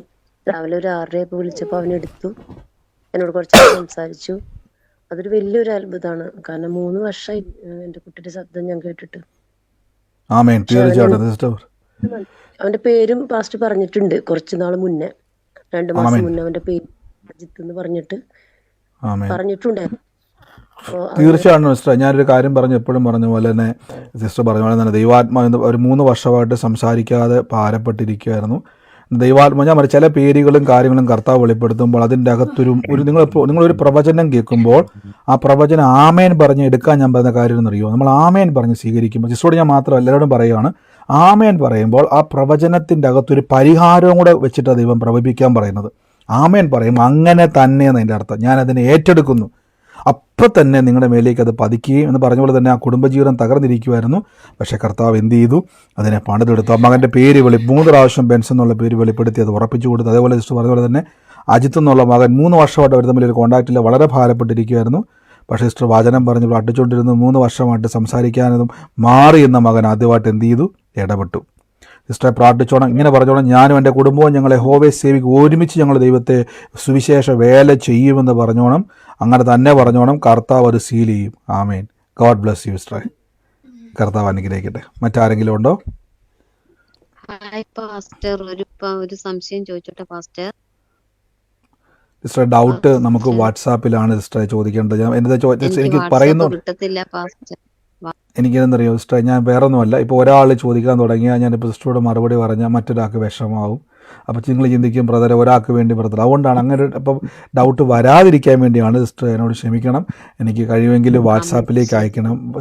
ഓക്കെ സിസ്റ്ററെ, വാട്സാപ്പിലേക്ക് അയക്കണം സിസ്റ്ററെ. കാരണം വെച്ചാൽ എനിക്ക് എല്ലാവരോടും സംശയമുണ്ട്, പക്ഷേ ഞാൻ ചോദിക്കാൻ ഇപ്പോൾ 2 പ്രാവശ്യം ട്രൈ ചെയ്തപ്പോഴേക്ക് എല്ലാവരും പറഞ്ഞുകൊണ്ടിരിക്കുകയാണ്. അതുകൊണ്ടാണ് നിങ്ങൾ എന്ത് ചെയ്യുന്നത്, എന്നോട് ക്ഷമിക്കുക, നിങ്ങൾ വാട്സാപ്പിലേക്ക് അയക്കുക. കർത്താവ് നിങ്ങളെ അനുഗ്രഹിക്കട്ടെ. God bless U. ആമേൻ. ഗോഡ് ബ്ലെസ് യു സിസ്റ്ററെ. കർത്താവിൻ്റെ മറ്റാരെങ്കിലും ഉണ്ടോ സാക്ഷ്യം? ബ്രദറെ, ഇന്ന് പറഞ്ഞില്ലേ ഏബൽ എന്ന് പറയുന്ന ഒരു കുഞ്ഞിന്റെ വീട്, അതായത് ബ്രദർ പറഞ്ഞ അതുപോലെ തന്നെ എൻ്റെ അമ്മയുടെ അനുജത്തിയുടെ വീടാണ്. അത് ചെറിയ കാര്യം പോലും ഒരു വലിയ വഴക്കിന്റെ വാക്കുതർക്കം ഇട്ടുകൊണ്ട് ബന്ധങ്ങളെ പോലും അകറ്റി കഴിയുന്ന തരത്തിലുള്ള ഒരു ഭവനത്തിൽ ഞങ്ങൾ അതിനെ കുറിച്ച് ഒത്തിരി ഭാരപ്പെടുന്നുണ്ടായിരുന്നു. ഇന്ന് അതിന്മേൽ പൂർണ്ണമായ ദൈവം വിടുതൽ അയച്ചെന്ന് ഞാൻ വിശ്വസിക്കുന്നു. ആമേന്. തീർച്ചയായിട്ടും പ്രിയ കർത്താവിന് ഇടപെട്ടത്. എത്ര പേര് ആ പ്രവചനം കേട്ടെന്ന് എനിക്കറിയത്തില്ല. ദൈവാത്മാവ് ഇടപെട്ടതുപോലെ തന്നെ ആ കുടുംബത്തിൻ്റെ അകത്ത്, അവരുടെ കുടുംബ കലഹത്തിൻ്റെ പിന്നിൽ ഒരു പൈശാചിക മേഖലയായിരുന്നു അത്. അതുകൊണ്ട് കർത്താവ് ഇന്ന് ആ മകനെ, ആ കുഞ്ഞിനെ തൊട്ട് ദൈവം ആ കുടുംബത്തെ ലൊക്കേറ്റ് ചെയ്താണ്. ആ കുടുംബത്തിൻ്റെ മേൽ ദൈവം അത്ഭുത വിടുതലിനെ കൽപ്പിച്ചിരിക്കുന്നു. അവരോട് വിളിച്ച് പറയണം, യേശു ദിവസം ധൈര്യത്തോടെ, ഇനി ധൈര്യത്തോടെ പറയാം. ഈ വീഡിയോ അയച്ചു കൊടുക്കുക, ധൈര്യത്തോടെ പറയണം. കർത്താവ് ഇടപെടാൻ വേണ്ടി പോകണം. ഈ ദിവസങ്ങളിൽ പ്രാർത്ഥിച്ചോണം. സമാധാന അന്തരീക്ഷം ദൈവം ചെയ്യാൻ വേണ്ടി പോവാണ്. ഗോഡ് ബ്ലെസ് യു സിസ്റ്ററെ. യേശു എൻ്റെ അടുത്ത് ആ വീട്ടുകാർ പറഞ്ഞൊരു വാക്കോട്, ചത്താൽ മതിയെന്ന് പോലും പറയുന്ന രീതിയിൽ വഴക്കു വരും, അങ്ങനെയൊക്കെ പറയുന്നൊരു ഭവനമാണ് അത്. ചുമ്മാ പറയുന്നതല്ല, മരണത്തിലേക്ക് അവരെ കൊണ്ടുപോകാൻ നോക്കുന്ന പിശാചിൻ്റെ തന്ത്രമാണ്. അവർക്ക് പറയണം, പ്രാർത്ഥിച്ചോണം, അനർത്ഥം വിട്ടൊഴിഞ്ഞ് സമാധാനം ഉണ്ടാകുമെന്ന് കർത്താവ് പറയുന്നു പറയണം. ഗോഡ് ബ്ലെസ് യു സിസ്റ്ററെ. കർത്താവ് അനുഗ്രഹിക്കട്ടെ. ആമേൻ. മറ്റാരെങ്കിലും ഉണ്ടോ സാക്ഷിയുള്ളവർ? വേഗത്തിൽ പറഞ്ഞാട്ടെ. ബ്രദർ കേൾക്കാമോ? എനിക്കൊരു സാക്ഷ്യം കൂടെ ഉണ്ടായിരുന്നു, പറഞ്ഞോട്ടെ? പറഞ്ഞു. ബ്രദറെ, എനിക്ക് ഈ ദിവസങ്ങളിൽ എനിക്ക് സാമ്പത്തികമായി വളരെ ഞെരുങ്ങിയിരുന്നു. എനിക്ക് ഈ 2-3 ദിവസത്തിനകം അത്ഭുതകരമായി കുറച്ച് അത്യാവശ്യ കാര്യങ്ങൾ നടക്കേണ്ടതുണ്ടായിരുന്നു. അത് ദൈവം അത്ഭുതകരമായിട്ട് നടത്തി തന്നിരിക്കുന്നു. അത് എൻ്റെ ഒരു വലിയ സാക്ഷ്യമായിട്ട് അറിയാമെന്ന് ഞാൻ പറഞ്ഞിരുന്നതാണ്. അതെനിക്ക് അതുപോലെ തന്നെ സംഭവിച്ചിരിക്കുന്നു. ആമേൻ. തീർച്ചയായിട്ടും. പറഞ്ഞു. ആമേൻ. God bless you. കർത്താവ് നമുക്ക് സാമ്പത്തിക ഉറവുകൾ തുറക്കുന്നു. ഞാൻ എപ്പോഴും പറഞ്ഞു, ഞാൻ വായ്പ മേടിക്കത്തുമില്ല. പേഴ്സൊക്കെ എടുത്ത് വെച്ചിട്ട് ATM എടുത്ത് വെച്ചിട്ട് വാരി വിതറി കൊടുക്കും. നിങ്ങളുടെ സാലറി കണ്ടിട്ടല്ല, പോക്കറ്റിലെ നിങ്ങളുടെ വരുമാനം കണ്ടിട്ടല്ല, സ്വർഗത്തിലെ സമ്പത്ത്, സ്വർഗസ്ഥനായ പിതാവിൻ്റെ സമ്പത്തിൻ്റെ അവകാശിയാണ് ഞാൻ. ഈ ഒരു തലമാണ് നമ്മൾ കാണാൻ വേണ്ടി പോകുന്നത്. അതുകൊണ്ടാണ് വായ്പ മേടിക്കത്തില്ല, വാരി വിതറി കണക്കില്ലാതെ കൊടുക്കുവാൻ കർത്താവ് എനിക്ക് സമൃദ്ധി തരും. God bless you. കർത്താവ് അനുഗ്രഹിക്കട്ടെ. മറ്റാരെങ്കിലും ഉണ്ടോ?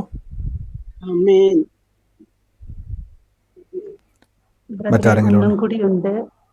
ഞാന് ഇന്ന് റോഡിനോട് ചേർന്ന്, ടാർ റോഡിനോട് ചേർന്ന് മതില് തുറക്കുമ്പോഴേ ലെഫ്റ്റ് സൈഡിലായിട്ട് മാവ്, അടുത്ത് തന്നെയാ വീട്. അത് എന്റെ ഭവനമാണ്.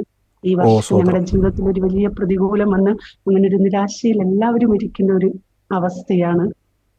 എത്ര പേരത് കേട്ടായിരുന്നു? ആലോചന, ഈ അടയാളം കേട്ടായിരുന്നു? കർത്താവ് ഇന്ന് കുടുംബത്തിൽ വലിയ രക്ഷയെ കർത്താവ് ചെയ്യുക കേട്ടോ. സിസ്റ്റർ അത് ഏറ്റെടുത്തോണം കേട്ടോ. കർത്താവ് വലിയ രക്ഷ, ഈ വീടിൻ്റെ അടയാളം കർത്താവ് കാണിച്ചത് വലിയ അടയാളം വെളിപ്പെടാൻ പോകുക സിസ്റ്ററെ. ആ ഒരു വർഷം നിങ്ങൾ അനുഭവിച്ച ത്യാഗത്തെ കർത്താവ് എടുത്ത് മാറ്റാൻ വേണ്ടി പോവാണ്. അത്ഭുത സാക്ഷ്യത്തെ കർത്താവ് ചെയ്യാൻ വേണ്ടി പോകും കേട്ടോ, യേശുവിൻ്റെ നാമത്തിൽ തന്നെ. ആമേൻ. മറ്റാരെങ്കിലും ഉണ്ടോ? Brother Mikhail, my name's Renu. Pastor, Brother, can you hear me? ആവശ്യമേ പാലക്കാട് ഒരു ബ്രദറെ എന്നോട് link. Hello, Brother Mikhail. My name is Renu. I'm listening from Horn Church. It's just a suggestion, brother. I can't understand Malayalam properly. Is there any possibility that you could do it in English? I'm actually listening from Horn Church in Essex. Sure, sister. We will do.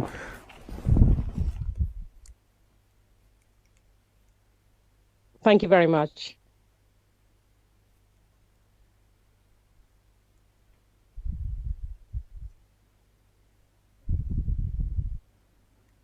Sure, sister, we will arrange.